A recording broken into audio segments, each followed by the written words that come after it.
Caleb Rourke had spent 15 years teaching himself not to care. The mountain was his fortress, silence his only companion, and solitude the armor he wore against a world that had taken everything from him. But on the day the worst blizzard in a decade buried the Rockies under 10 feet of snow, he found something in the drifts that would destroy that armor forever. A Chinese woman, nearly 60 years old, dressed in silk that had no business in the wilderness, her lips blue, her fingers frozen around a small cloth bundle. She should have been dead. He should have left her there, but he didn't. And that choice would cost him everything he thought he wanted. If you're watching from anywhere in the world, drop your city in the comments below. I want to see how far this story travels. Hit that like button and stay with me until the end, because what happens next will change both their lives forever. The wind howled like something alive and hungry, tearing through the pines with a violence that made even the oldest trees bow and crack. Caleb Rourke stood at the window of his cabin, watching the world disappear under white. He'd seen bad storms before. 15 winters on this mountain had taught him to respect the sky's moods. But this one felt different. This one felt personal, like nature itself had decided to erase every trace of human existence from the slopes. He turned from the window, his boots heavy on the rough plank floor. The fire in the stone hearth threw dancing shadows across walls that hadn't seen paint in a decade. The cabin was sparse, functional, stripped of anything that might remind him of the life he'd left behind. A narrow bed in the corner, a table built from split logs, shelves that held dried meat, flour, coffee, and little else. No photographs. No letters. No evidence that Caleb Rourke had ever been anything other than what he was now. A ghost living among ghosts. He pulled on his heavy coat, the one lined with rabbit fur that he'd trapped and cured himself. His rifle hung by the door, loaded, always loaded. Not for hunting, he had enough meat to last the winter, but because the mountain had its own dangers, and a man who wanted to survive learned to be ready for all of them. The cattle needed checking. He had 6 head in the barn, enough to keep him in beef and milk through the cold months. They were nervous animals, spooked by the storm. And if one of them panicked and hurt itself, he'd lose a winter's worth of food. So he stepped out into the screaming white, head down, one hand on the guide rope he'd strung between the cabin and the barn. The cold hit him like a fist, not the clean, crisp cold of a winter morning, but something savage and personal, wind-driven snow that stung exposed skin and found every gap in his clothing. He couldn't see more than 5 feet ahead. The world had become a whiteout, sky and ground indistinguishable, the rope the only thing anchoring him to reality. He was halfway to the barn when he saw it. At first he thought it was a fallen branch, dark against the snow. But branches didn't have that shape. Branches didn't have fabric twisted around them. Branches didn't have human hands.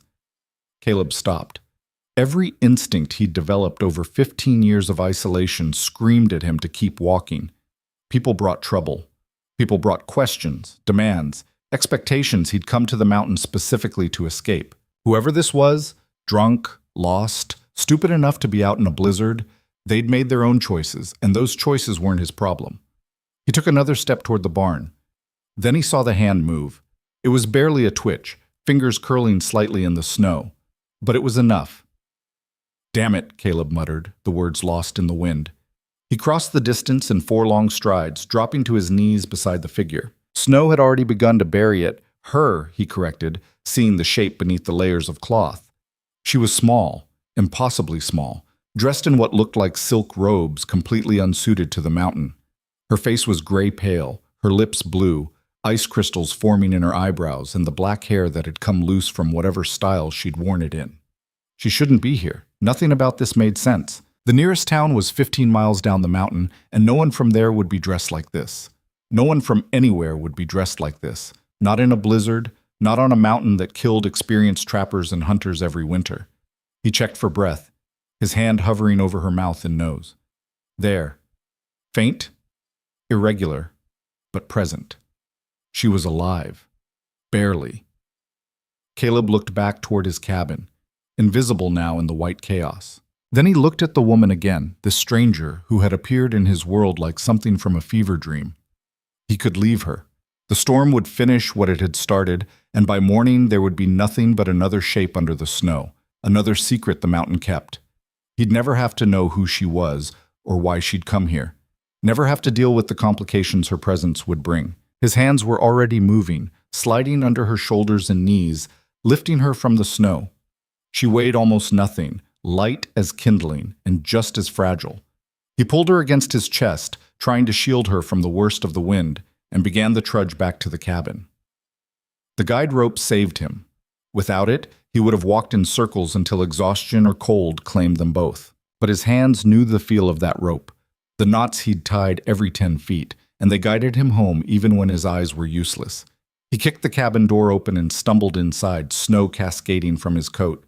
The fire's warmth hit him like a wall, painful after the cold, and he moved quickly to lay the woman on his bed.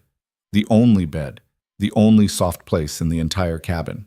In the firelight, he got his first clear look at her. She was Chinese, somewhere around 60 if he had to guess, though it was hard to tell with her face so drawn by cold and hardship. Her clothes were indeed silk, elaborately embroidered with patterns he didn't recognize, birds, flowers, symbols that meant nothing to him. They were torn in places, stained with mud and what might have been blood. Old blood, dried and dark. Bruises marked her face, purple and yellow, in various stages of healing. Someone had hit her more than once. Her hands, when he examined them, showed scrapes and cuts that spoke of rough handling, of being grabbed, dragged, thrown. But it was her feet that made him pause. They were small, unnaturally small, wrapped in what remained of silk slippers that had been destroyed by rocks and snow. When he carefully removed the slippers, he understood why she moved the way she had, that strange shuffling gait he'd noticed even unconscious in the snow. Her feet had been bound, probably from childhood, shaped into something deemed beautiful in whatever world she'd come from. Out here, they were a death sentence. Caleb had no experience with women, hadn't spoken to one in years, hadn't touched one in longer than he wanted to remember. But he knew hypothermia, knew what the cold did to a body, and he knew she was dying. He worked quickly, peeling away the wet silk, trying not to think about the impropriety of it, focusing only on survival. Her undergarments were equally useless against the cold, paper-thin and soaked through. He wrapped her in his spare blankets, thick wool that scratched but held warmth, then pulled his own bed close to the fire. Her breathing was so shallow he had to watch her chest to confirm she was still alive. Her skin felt like ice, her pulse threadbare. He heated water, soaked clean rags, and pressed them to her hands and feet, warming her slowly. Too fast, and the blood rushing back to frozen extremities could kill her as surely as the cold. He'd seen it happen to a trapper once, years ago. The man had thrust his frozen hands into hot water and died screaming as his heart gave out. So Caleb worked with patience he didn't know he possessed, replacing the rags as they cooled, monitoring her breathing, checking her pulse at her throat and wrist. Hours passed. The storm continued to rage outside, but inside the cabin, a different kind of battle was being fought. Sometime near midnight, her breathing deepened. Her color improved from gray to pale to something almost human. Caleb allowed himself to step back, to pour coffee from the pot that lived on the edge of his fire, to sit at his table and try to make sense of what he'd brought into his home. She would have questions when she woke. He would have more. But for now, the only question that mattered was whether she would survive the night. He watched her sleep, this impossible stranger, and wondered what chain of disasters had led her to his mountain, to his door, to the mercy of a man who'd spent 15 years learning not to care. The woman woke screaming. Caleb jerked upright from the table where he dozed, his hand automatically reaching for the rifle before his brain caught up to the situation. She was sitting up in his bed, blankets clutched to her chest, eyes wild with terror as she looked around the unfamiliar cabin. "Easy," he said, keeping his voice low and steady, the same tone he used with spooked horses. "You're safe. You're inside. The storm—" She cut him off with a flood of words in a language he didn't understand, high and rapid, punctuated by gasps. Chinese, he assumed, though he'd never heard it spoken before. Her eyes darted from him to the door, to the windows, to the rifle on the wall, calculating, assessing threats. Caleb slowly raised both hands, showing them empty. "I'm not going to hurt you. You were in the snow. I brought you inside. You were freezing." She stared at him, and he could see her mind working, trying to piece together how she'd gotten here, what had happened, whether she was in more danger now than she'd been in the storm. Her gaze dropped to herself, to the blankets, and understanding and fear flickered across her face. "Your clothes were wet," Caleb said, feeling heat rise in his face despite himself. "You would have died. I only did what was necessary." She pulled the blankets tighter, and he saw her wince. Pain probably from injuries he'd noticed but hadn't fully examined. She said something else in Chinese, softer now, and he caught what might have been a question in her tone. "I don't understand," he said. "Do you speak English?" She was quiet for a long moment, her dark eyes studying him with an intensity that made him uncomfortable. Then, haltingly, in heavily accented English, "Where I am? My cabin. About 15 miles up the mountain from Black Ridge. That's the mining town, if you know it." Her expression suggested she did know it, and the knowledge brought no comfort. "What were you doing out there?" Caleb asked. "In the storm?" She looked away toward the fire. When she spoke again, her voice was barely audible. "Running." That single word explained the bruises, the torn clothes, the desperation that must have driven her into a blizzard despite her impractical dress and bound feet. But it raised 100 more questions. From who? She shook her head, not in refusal to answer, but in something deeper. Defeat, maybe, or the weariness of someone who'd been running so long she'd forgotten what safety felt like. "You have food?" she asked instead, changing the subject with obvious intent. Caleb nodded. "Some. Not much variety. Dried meat, beans, bread, if you can stomach my baking." The ghost of something that might have been amusement crossed her face. "I eat." He moved to the shelves, grateful for something to do with his hands, and assembled a simple meal: jerky, hard bread, coffee. She watched him the whole time, and he was acutely aware of how he must appear to her. A wild man, probably, hair long and unkempt, beard untrimmed, living in a cabin that had all the warmth of a cave. He brought the food to her, setting it on the edge of the bed, and then stepping back, giving her space. She looked at it, then at him, clearly weighing whether to trust it. "It's not poisoned," he said, a bit more sharply than he intended. "If I wanted you dead, I would have left you in the snow." She flinched at his tone, and he immediately regretted it. But she reached for the food, eating slowly, methodically, like someone who'd gone hungry before and knew not to waste a single bite. They didn't speak while she ate. The storm continued outside, wind screaming around the cabin's corners, snow building against the walls. Inside, the fire crackled and the silence stretched between them, full of unasked questions and unwelcome implications. When she finished, she set the plate aside and looked at him directly. "You... name?" "Caleb Rourke." "Rourke," she repeated, the ER sound awkward in her mouth. Then she placed a hand on her chest. "I am Madame Lin." Not a first name, he noticed. A title, perhaps, or a marker of status from whatever life she'd left behind.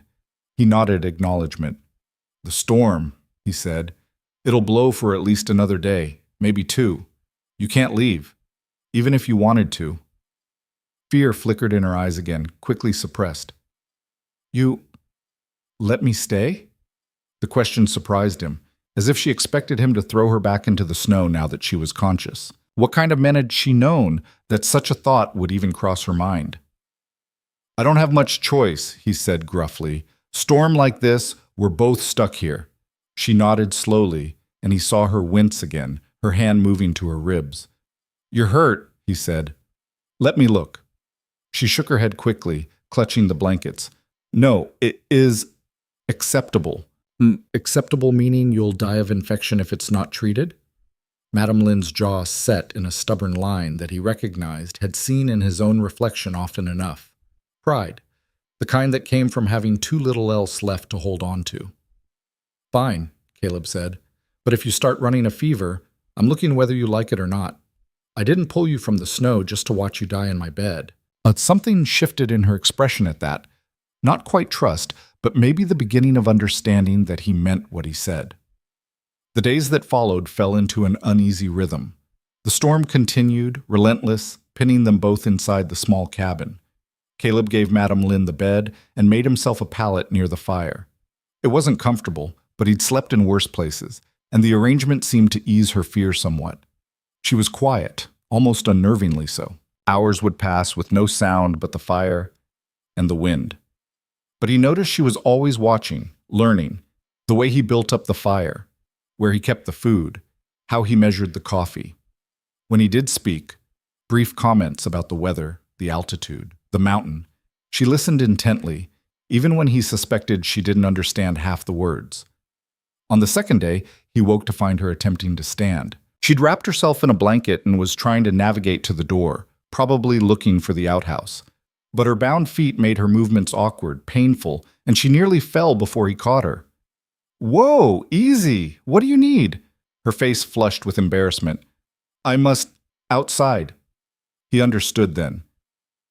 "There's a chamber pot under the bed. I should have told you."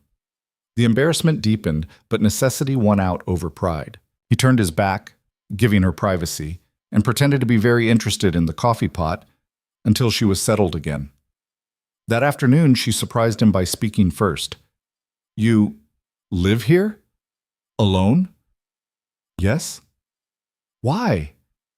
It was the question he'd been asking himself since he found her, the one he had no good answer for anymore. Why did a man choose to live alone on a mountain, cut off from everything and everyone? What was he protecting up here or hiding from? "Because I want to," he said finally. She nodded, as if this made perfect sense to her. "I understand." He doubted she did, but he didn't argue. By the third day, the storm began to ease.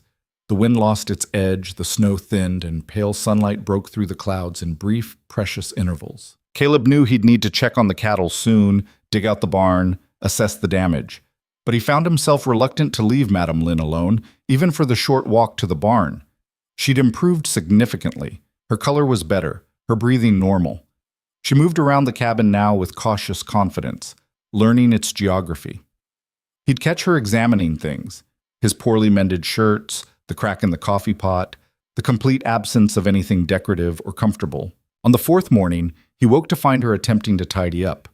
She'd gathered his scattered clothes, folded them with precise, careful movements, despite the obvious pain it cost her. The table had been wiped clean. Even his tools, usually scattered wherever he'd last used them, had been organized into neat rows. "You don't have to do that," he said. She looked up, startled. "I must... useful. You save life. I give something back." "You don't owe me anything." "Yes," she said firmly. "I owe everything." He didn't know how to argue with that, so he let her continue. Throughout the day, she worked slowly but steadily, transforming his rough cabin into something almost habitable. She couldn't do heavy work, but she brought order to chaos, found uses for things he'd forgotten he owned, created systems where before there had been only survival. That evening, as they sat by the fire, him in his chair, her on a stool she'd found and cleaned, she spoke more than she had in all the previous days combined. "My husband," she said quietly. "He died 3 months ago." Caleb said nothing, just listened.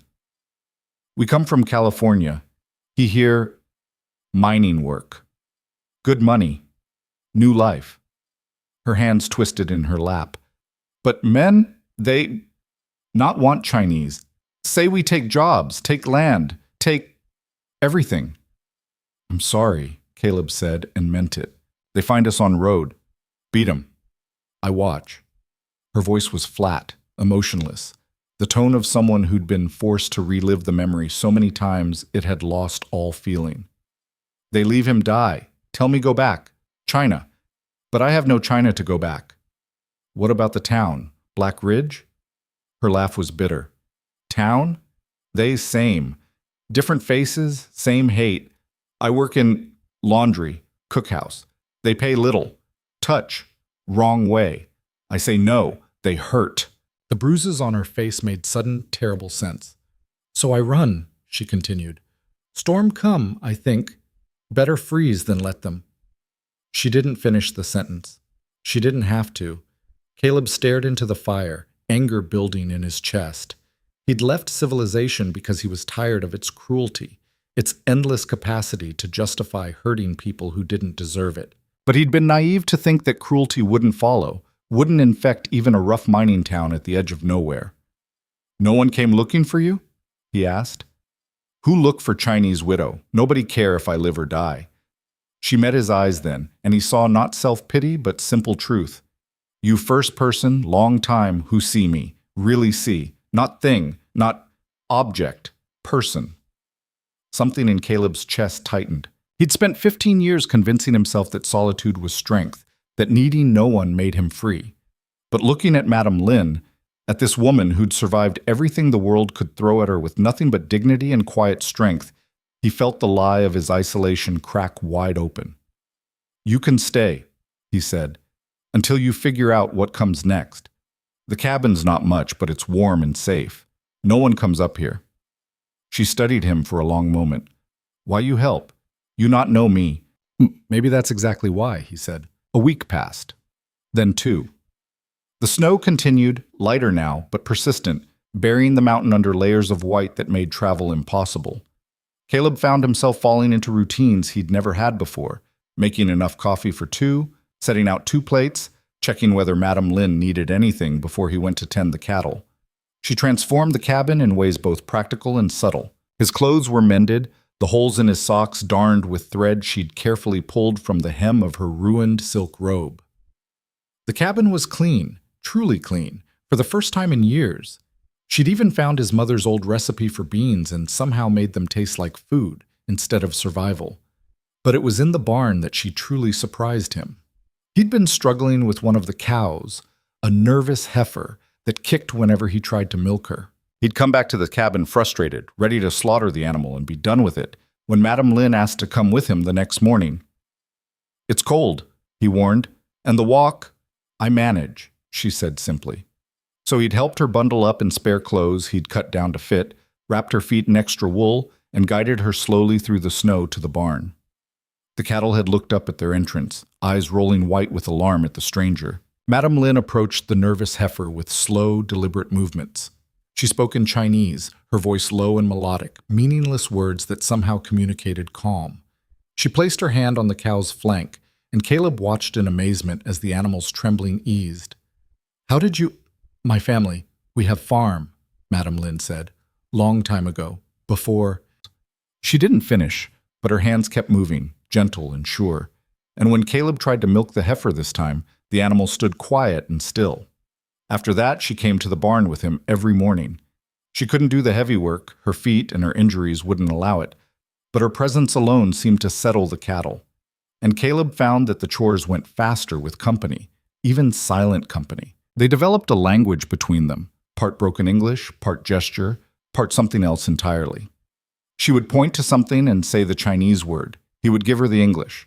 His pronunciation was terrible, but she never laughed, just corrected him patiently until he got it right. One evening, after a particularly good meal she'd somehow conjured from his sparse supplies, Caleb asked the question that had been bothering him. "Your feet," he said. "Does it hurt?" "Walking, I mean." She considered the question. "Always hurt, since I am child, but you accept pain, become part of you." "That's a hell of a thing to accept." "Many things hell," she said quietly, "but we survived them anyway." He thought about that long after she'd gone to sleep, lying on his pallet by the fire. Survival.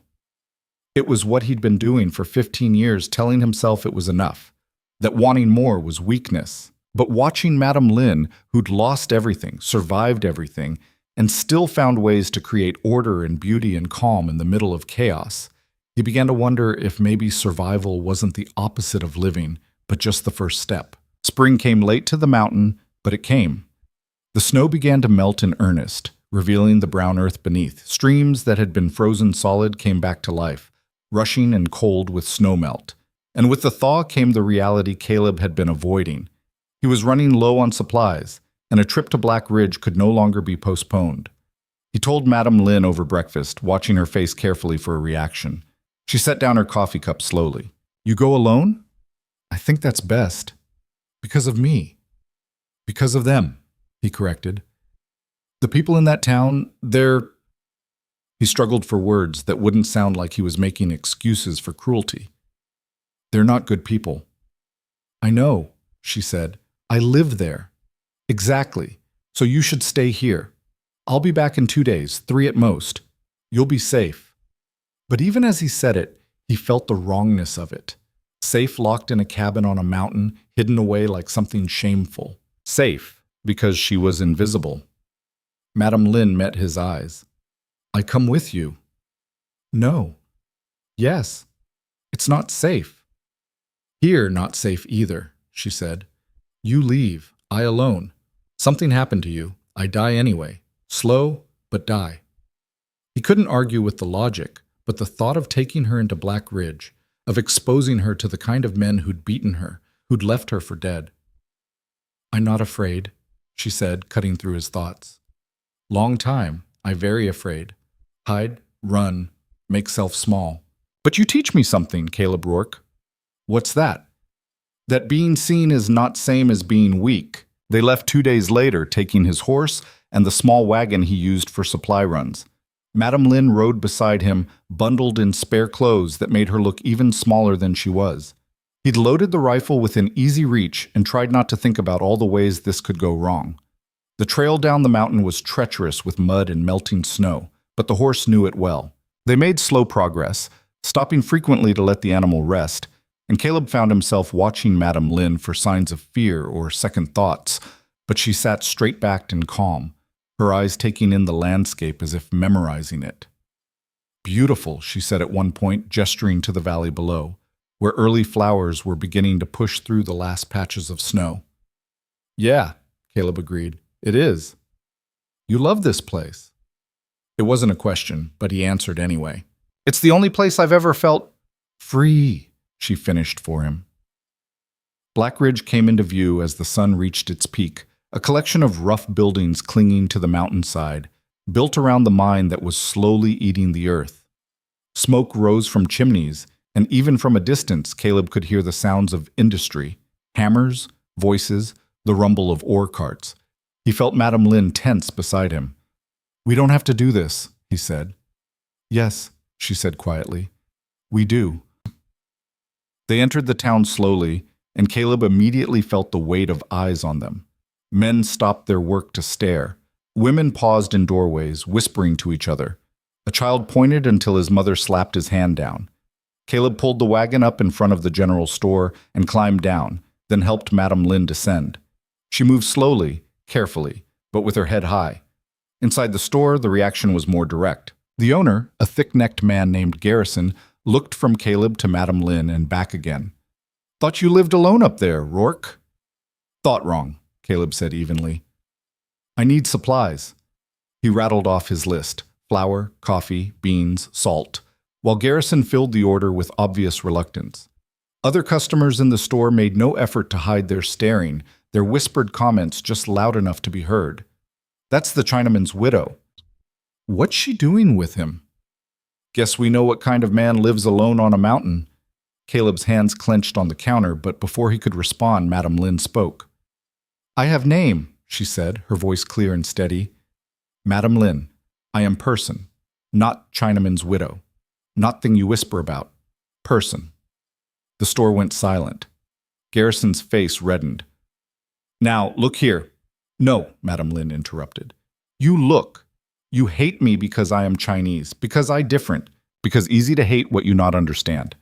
But I survive everything you do to me. I still here, still standing. You not break me. One of the customers, a miner Caleb recognized from previous trips, stepped forward. You got some nerve talking like that. After what your kind... My kind? Madame Lin's voice rose, anger breaking through her usual calm. My kind work harder than you. My kind die building your railroad. My kind clean your clothes, cook your food, do work you too proud to do. And still you hate, still you hurt. That's enough, Caleb said, placing himself between Madame Lin and the advancing miner. We're just here for supplies. Then we're leaving. Maybe you should have left her where you found her, the miner said. Saved everyone a lot of trouble. Caleb's hand moved to the rifle he'd brought inside. Maybe you should mind your own business. Or what? You gonna shoot up the whole town for some Chinese The man never finished the sentence. Caleb's fist caught him square in the jaw, sending him sprawling into a shelf of canned goods.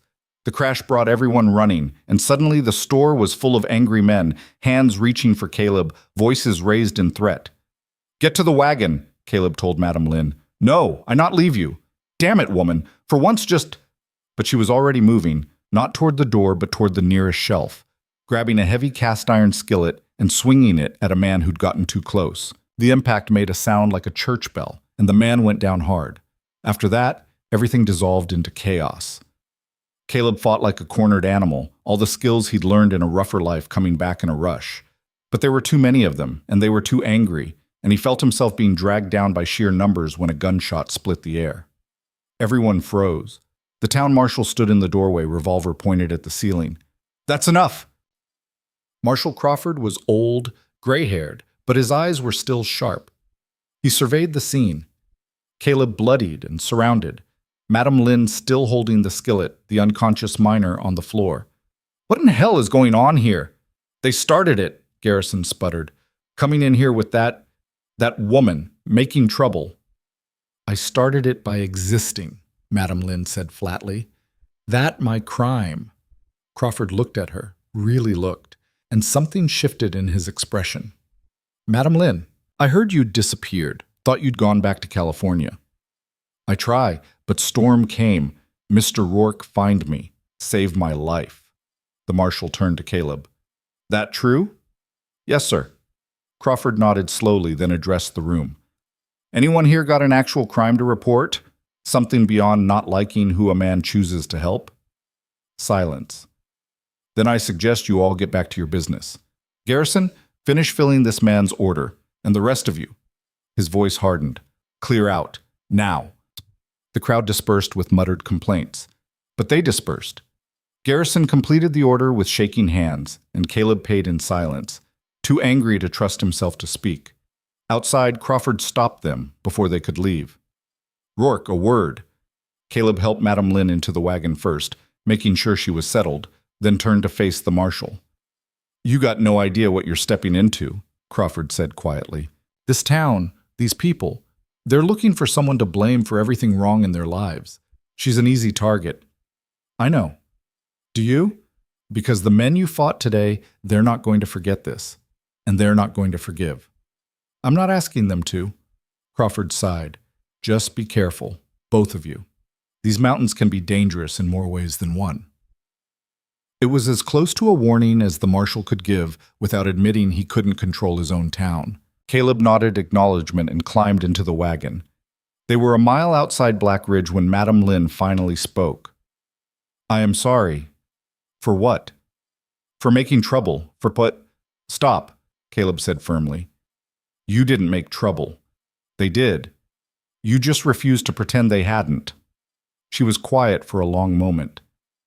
"In store, when you hit man, you not have to do that." "Yes," Caleb said, "I did." "Why?" He looked at her, this woman who'd faced down a room full of hatred with nothing but words and a skillet, who'd stood her ground when every instinct must have screamed at her to run. "Because some things are worth fighting for," he said. To be continued. The journey back up the mountain was quiet, but it was a different kind of silence than before. Not the awkward distance of strangers, but something heavier, weighted with the knowledge that what had happened in Black Ridge was only the beginning. Caleb kept the rifle across his lap, his eyes scanning the tree line on both sides of the trail.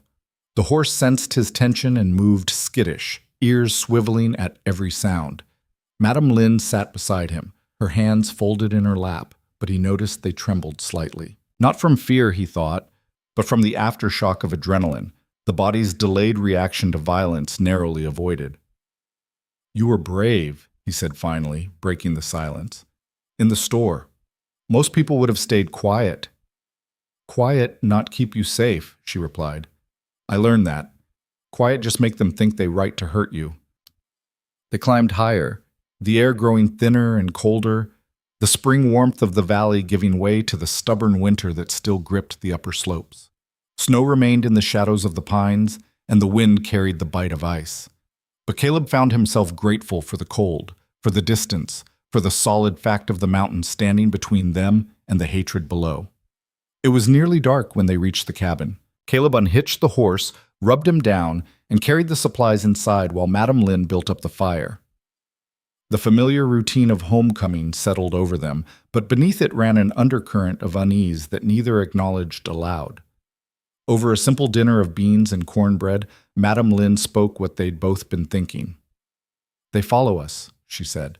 Not today, not tomorrow, but soon. Caleb wanted to deny it, to tell her she was being paranoid, that Marshall Crawford would keep the peace. But he'd seen the faces of those men, the rage that went deeper than any law could reach. Maybe, he admitted. You should tell me go, she said, her voice steady. Before they come, before you lose everything because of me. I'm not telling you anything. Caleb, no. He set down his fork harder than necessary. I spent 15 years on this mountain, running from the world. Told myself I was choosing freedom, but really I was just choosing to be alone because alone felt safer. Then you showed up, half dead in a snowdrift, and suddenly this cabin stopped being a hiding place. It became something else. What'd it become? He struggled for the word, then found it. Home. Madame Lin looked down at her plate, and in the firelight he saw tears slip down her cheeks. She wiped them away quickly, almost angrily. I not cry for long time, she said. I think maybe I forget how. It's all right to cry. No, if I start, maybe I not stop. They finished the meal in silence, but it felt different now, charged with things unsaid but understood. When Madame Lin rose to clean the dishes, Caleb stopped her with a hand on her arm. Tomorrow, I'm going to teach you to shoot. She looked at him in surprise. Shoot? The rifle. If they come, you need to know how to defend yourself. I know, but you hit that miner with a skillet. Can't be that different from pulling a trigger. A ghost of a smile crossed her face. Skillet, not kill from far away. Exactly why the rifle's better. The next morning dawned clear and cold, the sky so blue it hurt to look at. Caleb set up a row of tin cans on a fallen log about 30 yards from the cabin. Madame Lin watched, bundled in his spare coat, her breath forming clouds in the frozen air. He showed her how to hold the rifle, how to sight down the barrel, how to breathe and squeeze rather than pull the trigger. Her hands were small on the weapon, but steady.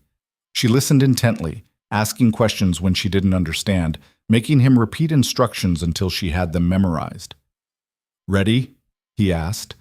She nodded, raised the rifle, and fired.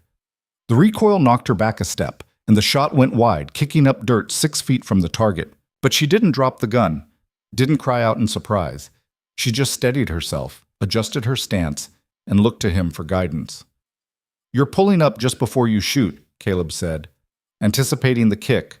Keep your shoulder firm against the stock and don't close your eyes. She tried again. This time the bullet struck the log, missing the cans but close enough to count as progress. The third shot hit a can dead center, sending it spinning into the snow. Madame Lin lowered the rifle, her eyes wide. I do it. You did. I not know I could. That's the thing about what you're capable of, Caleb said. You never really know until you have to. They practiced for an hour, until her shoulder ached from the recoil and her fingers were numb with cold. But by the end, she was hitting 3 cans out of 5, and the ones she missed weren't missed by much. As they walked back to the cabin, she said, You good teacher. You're a good student. In my country, women not learn shoot, not learn fight. We learn be quiet, be small, make man feel big. That's a damn waste, Caleb said. She laughed, surprising them both. It was the first time he'd heard her laugh, and the sound was like light breaking through clouds. The days that followed took on a rhythm that felt almost normal. Caleb worked on repairs the winter had made necessary, fixing the barn roof, mending fences, clearing deadfall. Madame Lin tended the cabin and the small garden plot she'd discovered behind it, coaxing life from soil that hadn't been worked in years. In the evenings, they sat by the fire, and she taught him words in Chinese while he taught her to read English from the few books he owned. She was hungry for the reading, attacking it with fierce determination. Within a week, she could stumble through simple sentences. Within 2, she was reading aloud to him in the evenings, her accent heavy but her comprehension sharp.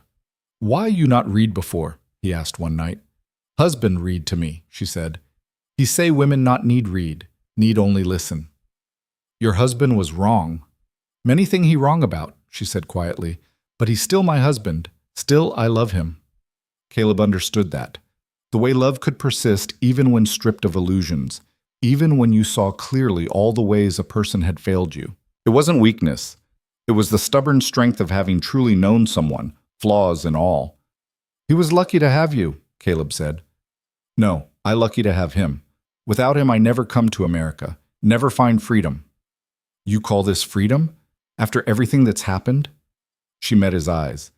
Before I live in cage made of silk, beautiful, but still cage. Here, I live in cabin made of wood, cold, hard, dangerous. But when I walk outside, no wall I cannot cross. That is freedom. Like 3 weeks after their trip to Black Ridge, the weather turned strange. The temperature dropped suddenly, and the wind shifted to blow from the north, bringing with it the smell of more snow. Caleb read the signs with a trapper's instinct and didn't like what they told him. Storm coming, and not a natural one. He was proven right the next morning when he found tracks in the mud near the barn. Boot prints, 4 different sets, circling the building like wolves around a camp. They'd come in the night, silent and deliberate, checking the layout, counting the cattle, looking for weaknesses. Caleb showed the tracks to Madame Lynn without comment. She studied them carefully, her face expressionless. How long we have? Not long. They'll come when they're ready, probably after dark. Harder to see, easier to disappear if things go wrong.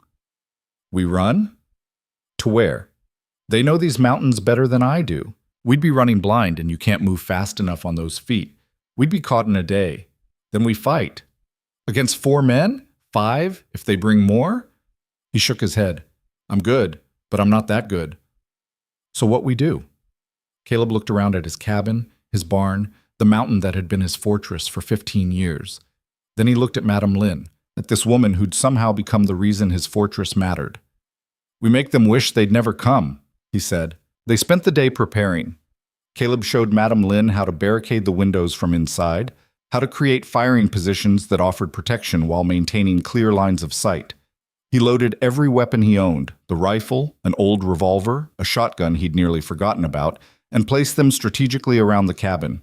Madame Lynn worked with quiet efficiency, following his instructions without question, adding her own ideas where she saw opportunities. She filled buckets with water from the stream, soaked blankets to guard against fire, gathered all the food and ammunition into the cabin's back corner. You think they burn us out? She asked. If they're smart, they'll try. Fire's easier than fighting. As the sun dipped toward the horizon, painting the snow gold and orange, Caleb made a final check of their defenses. Everything was as ready as it could be.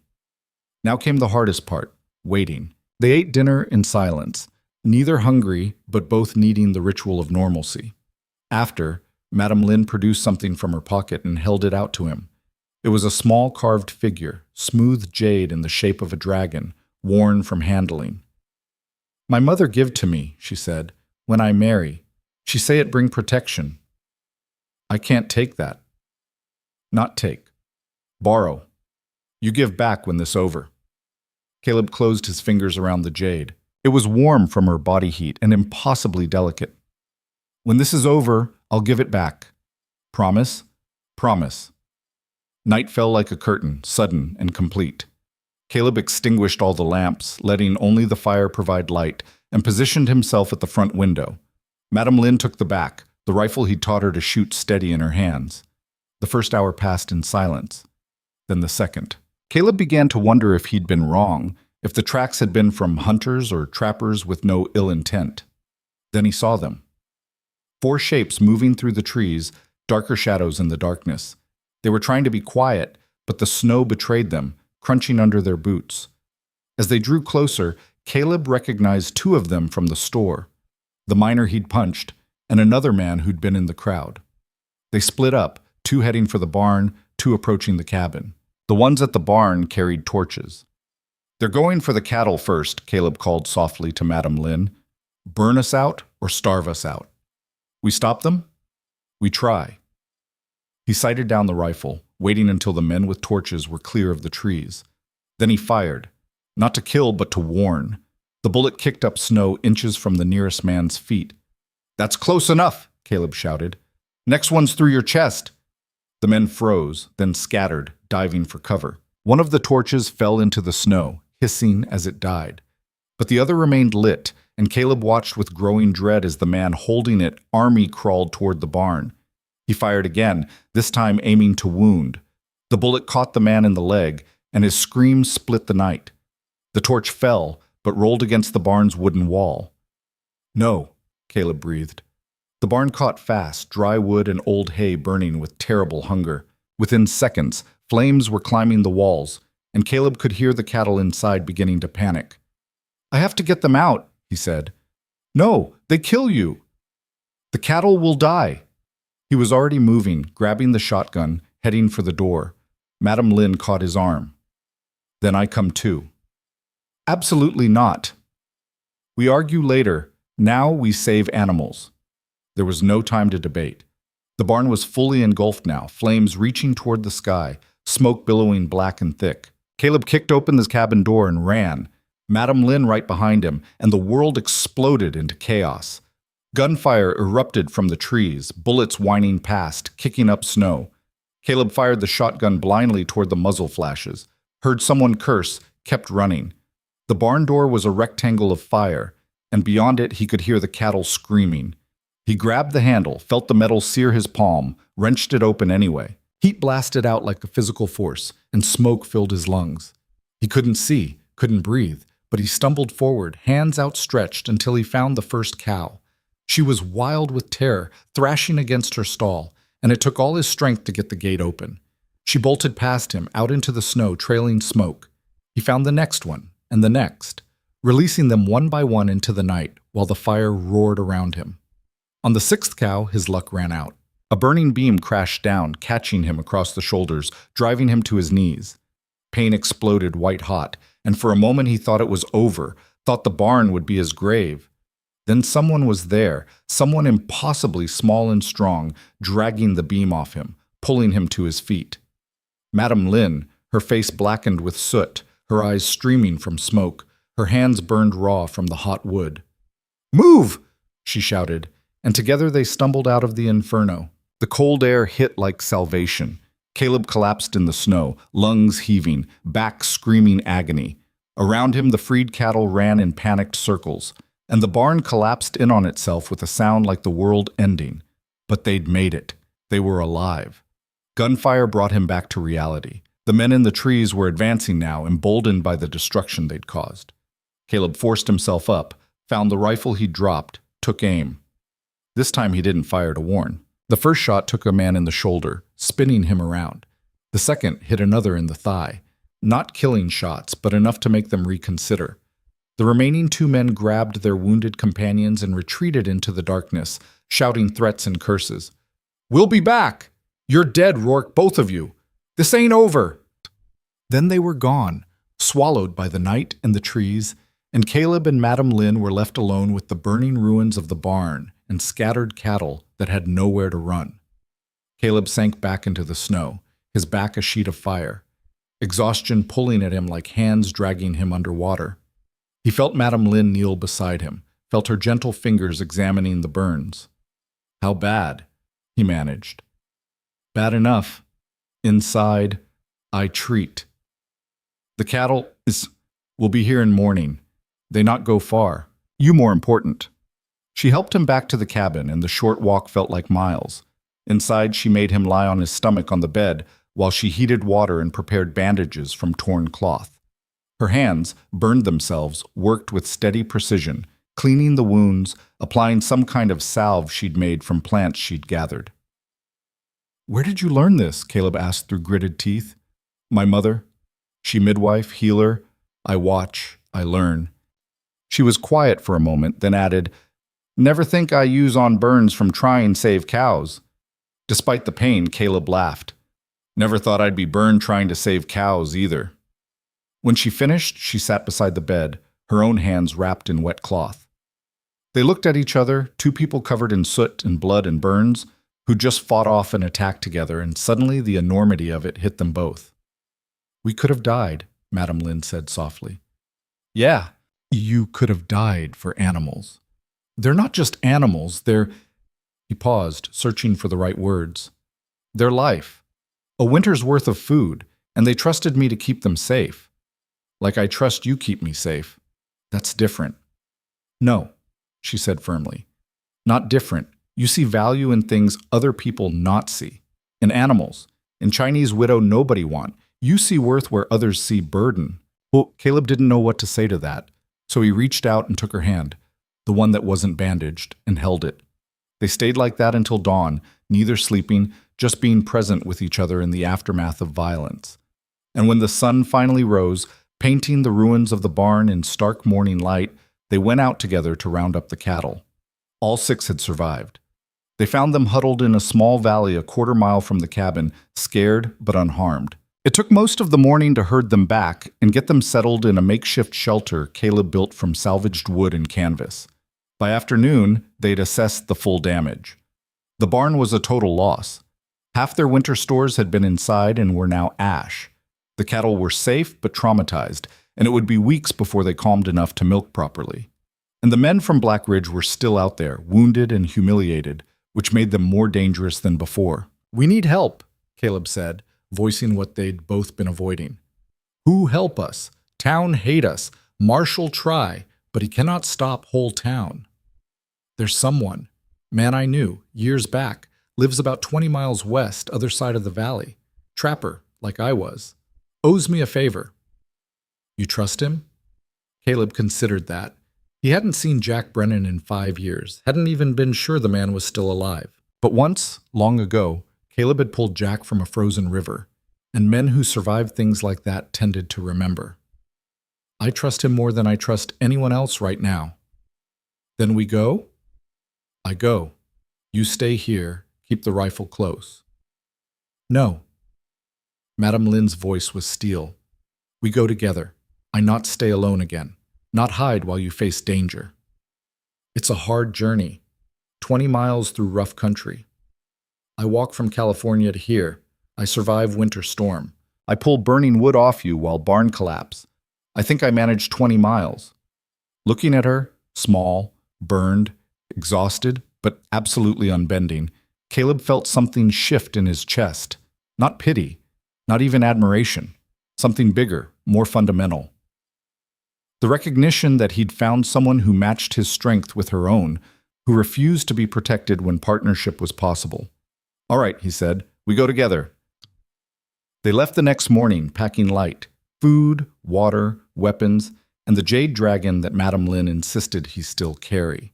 The cattle were secure enough in their temporary shelter, and Caleb left detailed instructions written on a piece of bark, just in case they didn't come back. The journey west took them through territory Caleb hadn't traveled in years. The landscape changed from pine forest to high meadows, still brown with winter, then into rocky canyons where water had carved paths through stone over countless centuries. It was beautiful and brutal in equal measure, and Madame Lin faced it with the same quiet determination she brought to everything else.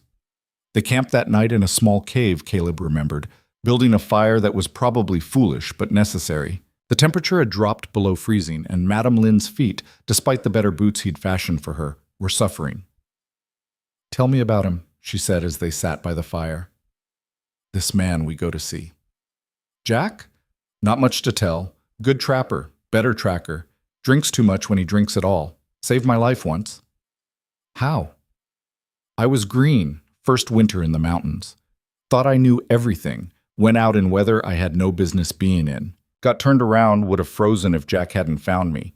He and his wife took me in, taught me what I needed to know to survive." "He have wife?" Caleb's face darkened. "Had. She died, maybe 3 years back, fever. Jack took it hard, went deeper into the woods. Haven't seen him since." "Maybe he not want visitors." "Maybe, but he'll want to know about men burning barns and shooting at people. Jack's got his own history with Black Ridge, and none of it's friendly." They reached Jack Brennan's cabin late the next afternoon. It was bigger than Caleb's, built from whole logs, chinked with moss and mud, smoke rising steady from the chimney. But it had a neglected air, as if the man who lived there had stopped caring about anything beyond basic survival. Caleb called out as they approached. "Jack, it's Caleb Rourke. I'm coming in with a friend." No answer. But the door opened a crack, and Caleb saw the barrel of a rifle poke through. "Rourke's dead," came a voice rough with disuse. "Died 3 years back. I was at the funeral." You were drunk at the funeral, Caleb called back. And it was your wife's funeral, not mine. I was there too, remember? A long pause. Then the door opened fully, and Jack Brennan stepped out. He'd aged badly in the years since Caleb had seen him. Hair gone mostly gray, face lined and weathered, body thin under layers of animal skins. But his eyes were sharp, and the rifle was steady. "Well, hell," Jack said. "You really aren't dead." "Disappointed?" "Nah, just surprised. You went up that mountain saying you'd never come down again." His gaze shifted to Madam Lynn. "And you brought company." "This is Madam Lynn. We need help, Jack. Everyone needs help. World's full of people needing help." But he lowered the rifle. "Come on in. Least I can do is hear you out before I say no." Inside, Jack's cabin was chaos. Furs and traps piled in corners, dishes unwashed, bottles scattered everywhere. But there was a fire, and warmth, and coffee that tasted like it had been made sometime last week but was better than nothing. Caleb told the story simply, leaving out nothing. The storm, finding Madam Lynn, the confrontation in Black Ridge, the attack on his cabin. Jack listened without interrupting, his face unreadable. When Caleb finished, Jack was quiet for a long time. Then he said, "You know what you're asking? I'm asking you to help us survive. You're asking me to go to war with Black Ridge, with the same men who killed my Sarah." Caleb felt like he'd been punched. What? The fever that killed her? She got it treating men from the mine, men who were sick and had nowhere else to go. Town doctor wouldn't see them, said they were too poor, too dirty. So Sarah did. And she caught what they had, and she died. And those men never even came to the funeral. "Jack, I didn't know, Shem." "Of course you didn't. You were on your mountain, hiding from the world." There was no accusation in Jack's voice, just weariness. "But now the world's found you anyway, and you want me to help you fight it." "I want you to help us survive it," Caleb corrected. "There's a difference." Jack looked at Madam Lynn, really looked at her for the first time. "What do you want?" She met his eyes steadily. "I want live. I want stop running. I want place to belong where nobody burn it down because they hate what I am." That's a tall order in this world. I know, but I think maybe not impossible. Not if good people stop hiding. The barb hit home. Jack flinched, then laughed. A bitter, broken sound. "Good people. Haven't been accused of that in a while. You help Caleb when he need. That make you good. That was a long time ago." "Good not expire," Madam Lynn said simply. Jack stood, walked to the window, looked out at the forest that had been his prison and sanctuary. When he turned back, something had changed in his face. Not hope, exactly, but maybe the memory of what hope had felt like. "All right," he said, "I'll help. But we do this smart, not brave. Brave gets you killed. Smart gets you living long enough to see your enemies regret crossing you." "What did you have in mind?" Caleb asked. Jack smiled, and it wasn't a nice smile. "We're going to give those boys from Black Ridge exactly what they're looking for, just not the way they expect it." Jack Brennan's plan was simple in concept, but brutal in execution.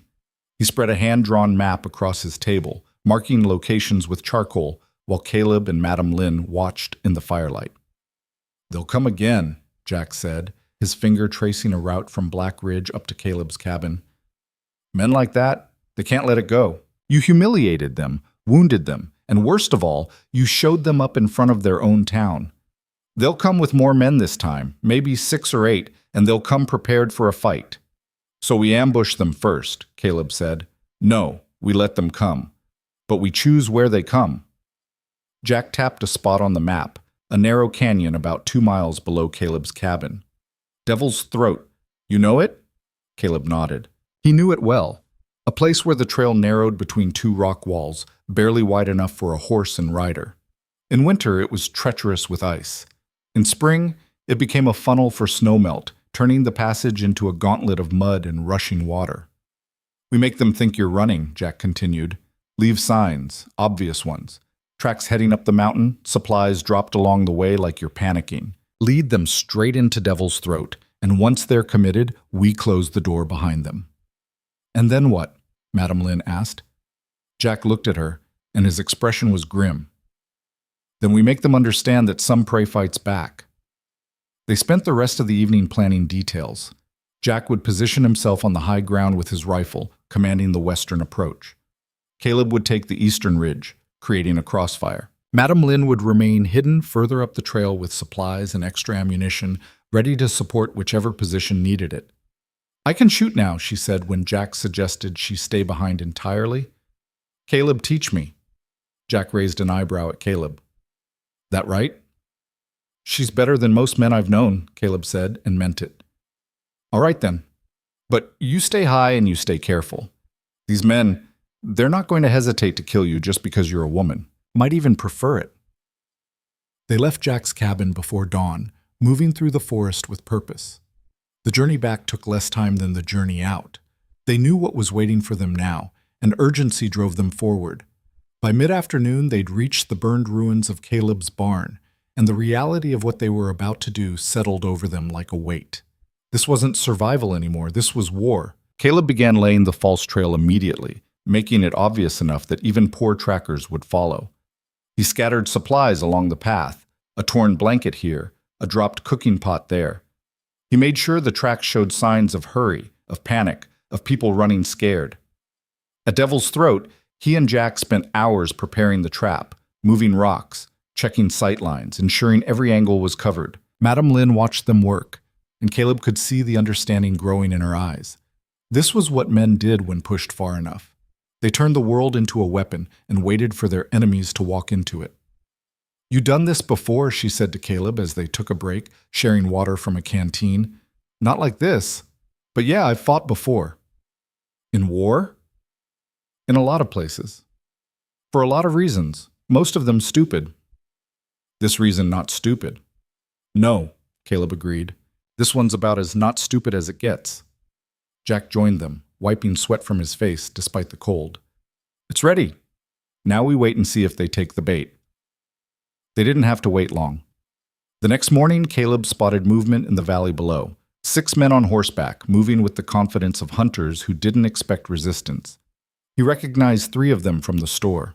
The others were strangers, but they had the same hard look, the same casual cruelty in how they sat their horses.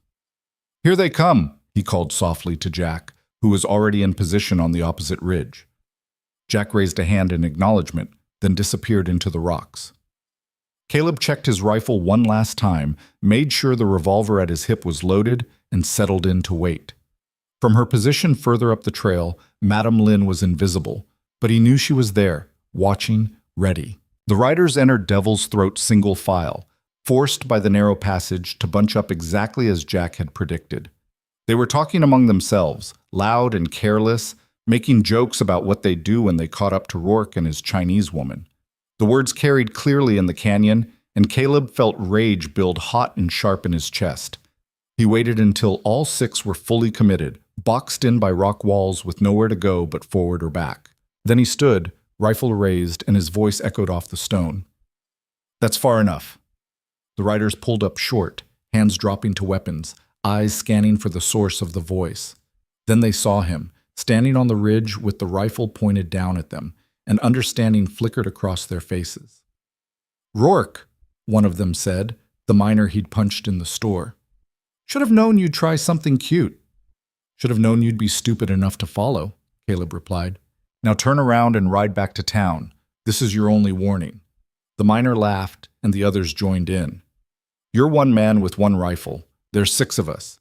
You can maybe take down 1, maybe 2 before we rush you. Those aren't good odds." "Who said he was alone?" Jack's voice came from the opposite ridge, and suddenly another rifle was trained on the group from a different angle. The laughter died. The riders shifted nervously, realizing they were caught in a crossfire with no cover and nowhere to run. "This is murder," one of them called out. "The marshal will hang you both." "Murder's what you came here to do," Jack said. "We're just defending our homes. Now you've got a choice. You can turn those horses around and leave, or you can see how many of you make it out of this canyon alive. Your call."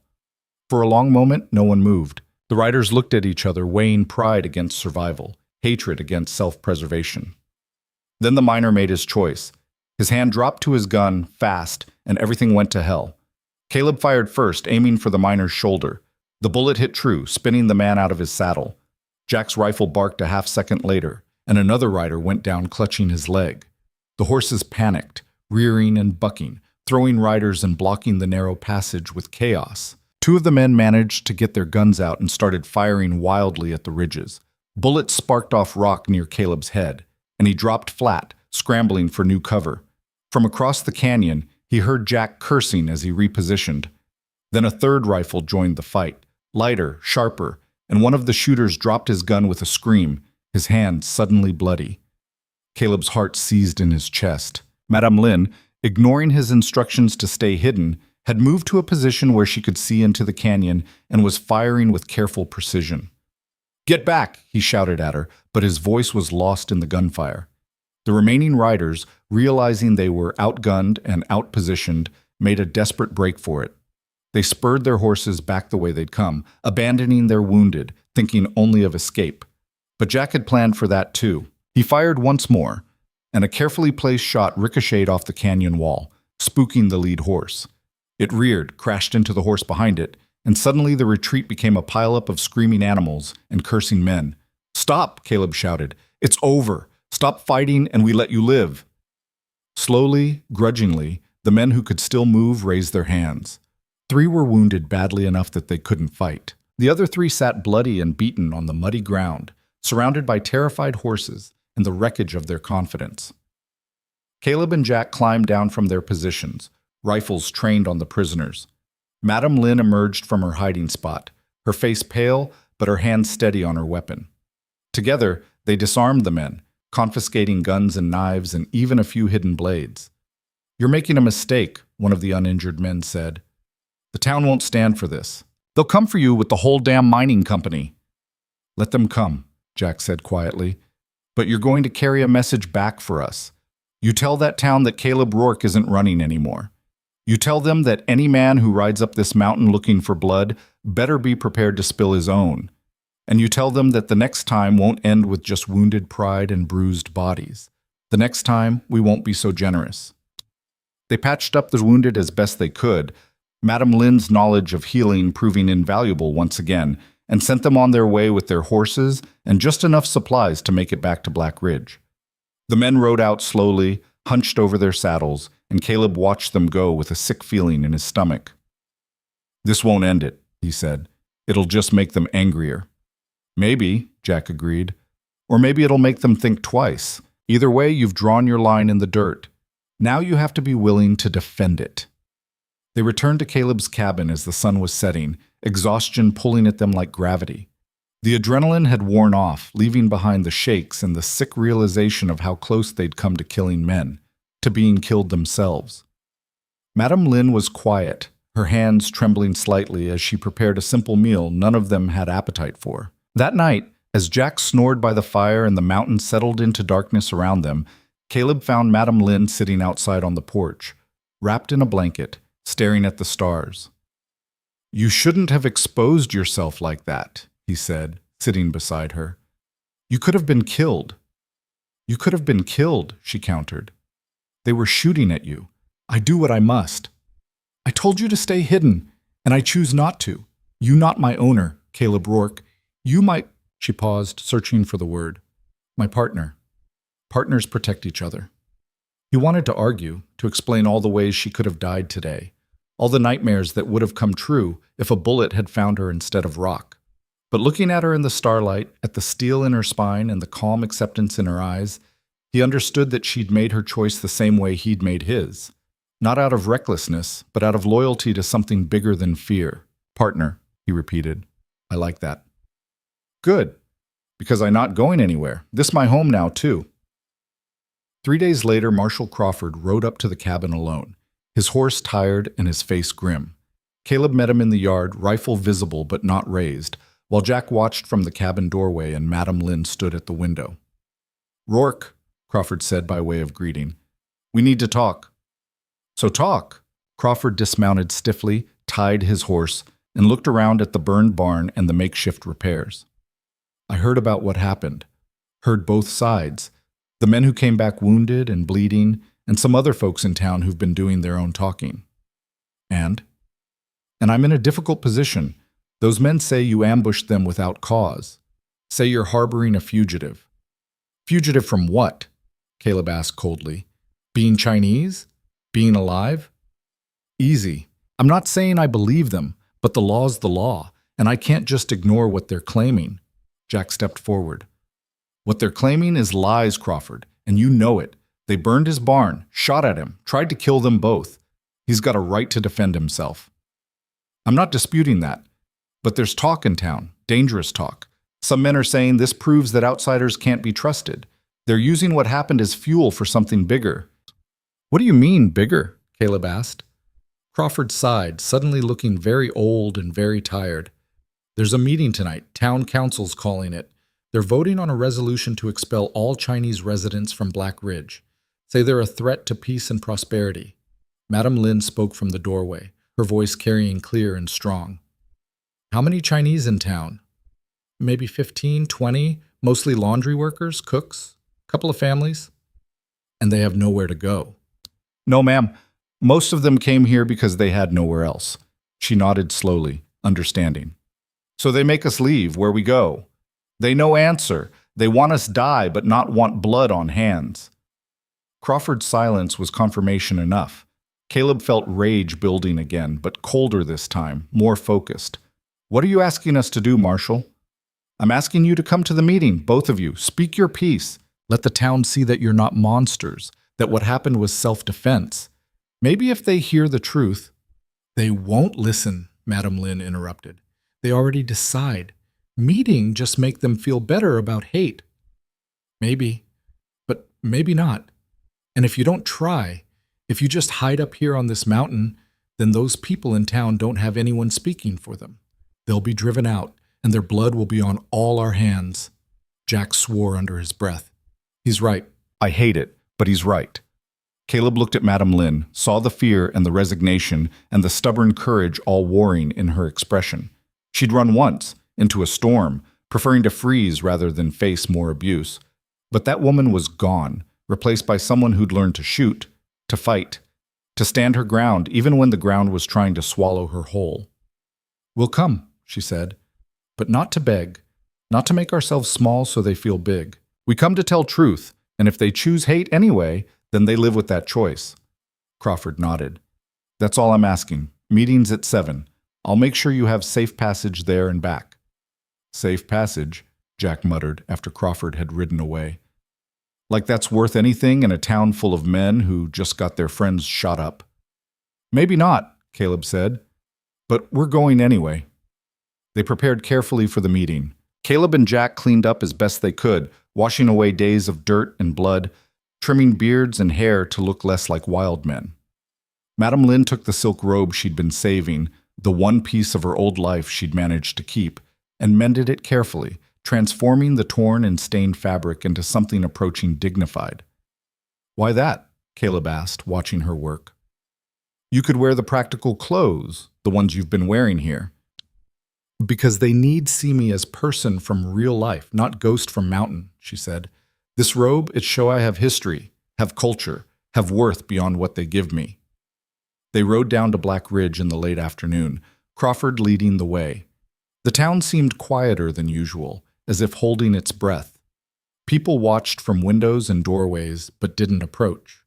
The saloon, usually raucous by evening, stood silent. The meeting was being held in the largest building in town, the mining company's office, a rough-hewn structure that doubled as town hall when needed. By the time they arrived, it was already filling with people. Men, mostly, miners and merchants and landowners, but some women too, wives who'd been brought along to witness history, or perhaps to add their voices to the chorus of judgment. Caleb, Madam Lin, and Jack entered together, Crawford at their side. The room fell silent, every eye turning to stare. Caleb saw hatred in some faces, fear in others, and in a few, just a few, something that might have been sympathy or shame. They took seats at the back, and the room's murmur resumed, louder now, pointed.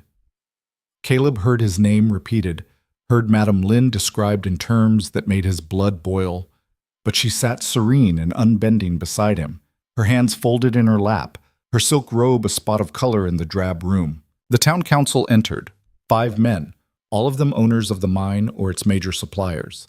They took their seats at a table in front, and the chairman, a thick-set man named Hoskins, called the meeting to order with a gavel. We're here tonight to address a matter of public safety, Hoskins began. Recent events have made it clear that the Chinese population in this town poses a threat to the peace and well-being of law-abiding citizens. That's a lie, someone called out, a small voice from the side of the room. Caleb turned to see a young Chinese man standing, his face pale but determined. We have done nothing but work and try to survive. Sit down, Huang, Hoskins said. You'll have your chance to speak. When? After you already decide? I said sit down. The young man, Huang, remained standing for a moment longer, then slowly took his seat. But Caleb saw others around him, other Chinese faces in the crowd that he hadn't noticed before. They'd come too, knowing what was at stake, knowing they might be walking into their own exile. Hoskins continued his speech, laying out a case built on half-truths and whole lies. He talked about jobs stolen, property devalued, violence and disorder. He made it sound like the Chinese were an invading force rather than desperate people just trying to stay alive. When he finished, he called for testimony.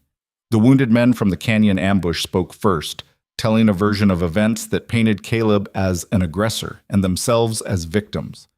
They described an unprovoked attack, a madman protecting his Chinese woman by any means necessary. Then others spoke. Merchants who claimed to have lost business to Chinese competition, miners who insisted their wages had been driven down. Each testimony built on the last, creating a narrative of threat and invasion that had nothing to do with reality, but everything to do with fear. Finally, Hoskins looked directly at Caleb. Mr. Rourke, you've been accused of harboring a fugitive and attacking citizens of this town. Do you have anything to say in your defense? Caleb stood slowly. Every eye in the room fixed on him, waiting to see if he would deny, deflect, or defend. I found Madame Lin half dead in a snowstorm, he said, his voice carrying to every corner of the room. She was running from men who'd beaten her, abused her, treated her like she was less than human. I took her in because it was the right thing to do. And when men came to my home with torches and guns, I defended it. That's not aggression. That's survival. You shot 5 men, Hoskins said. I wounded 5 men who were trying to burn me out and kill us both. And I did it on my own land, defending my own home. That's my right by any law. What about her? Hoskins pointed at Madame Lin. Does she have rights? Is she even here legally? She's a widow of a man who died on American soil while trying to make a life in this country. She's as American as anyone in this room, and she's got more courage in her little finger than most of you have in your entire bodies. The room erupted in shouts, some agreeing, most not. Hoskins hammered his gavel, calling for order, and slowly the noise died down. Anyone else wish to speak? Hoskins asked. Madame Lin stood. The room went silent again, but this time the silence was different, shocked. No one had expected her to speak, to have a voice in her own judgment. I listen to you talk about me like I not here, she began, her English heavily accented but clear. Like I am thing, not person. You say I take jobs. I clean clothes you too proud to touch. You say I bring trouble. You bring trouble when you beat my husband to death on road for being Chinese. You say I threaten peace. Only peace you want is peace where I not exist. She paused, and Caleb saw tears in her eyes, but her voice never wavered. I come to America for freedom, for chance at better life. Instead, I find hate everywhere I go. Men who hurt me because they can. Women who look away because easier than help. And I think maybe America is lie. Maybe no place for people like me. She looked around the room, meeting eyes that quickly looked away. But then I meet Caleb Rourke, man who live alone on mountain because he tired of world. He could leave me in snow. Easy for him, but he choose see me as person worth saving. And in his cabin, on his mountain, I finally find what I come to America for. Not money, not easy life, just simple dignity of being seen as human being. She turned to face Hoskins directly. You can vote make all Chinese leave. You can pretend that solve your problems. But your problem's not Chinese people. Your problems is hate in your own hearts. And when we gone, you still have that hate. Still need someone to blame. Still need someone to make small so you feel big. That is truth. That is what you vote for tonight. She sat down, and the room was utterly silent. Then, from the side, Huang stood again. She speaks truth. We are not your enemy. We are your neighbors, trying to survive same as you. Another Chinese man stood. Then a woman. Then more, until perhaps 20 Chinese residents were on their feet, standing together in silent testimony to their right to exist. And then something unexpected happened. An older white woman near the front stood up. "I'm ashamed," she said, her voice shaking. "Ashamed of this town, ashamed of what we're doing. These people haven't hurt us. We've hurt them. And if we vote to expel them, we're no better than the worst things we've ever done." A few others stood with her. Not many, maybe 5 or 6 out of a room of 50. But it was something. Hoskins looked uncomfortable now, his confidence shaken by dissent he hadn't expected. "Nevertheless, we must vote. All in favor of the resolution to expel Chinese residents from Black Ridge, say aye." The ayes came loud and numerous, a wall of sound that seemed to fill the room. "All opposed, say nay." The nays were quieter, fewer, but they existed. Caleb added his voice, as did Jack, as did the small group who'd stood in support. "The ayes have it," Hoskins declared. "The resolution passes. All Chinese residents have 30 days to settle their affairs and leave Black Ridge." The Chinese residents stood silent in the face of their exile, and Caleb felt the bitter taste of defeat. But Madame Lin touched his arm, shook her head slightly. "We tried," she said quietly. "That is enough." Marshal Crawford approached as the crowd was leaving. "I'm sorry. I thought if they heard you speak—" "They heard," Madame Lin said. "They just choose not to listen. That not your fault. What will you do now?" She looked at Caleb, then at the mountain visible through the window, dark against the evening sky. "We go home.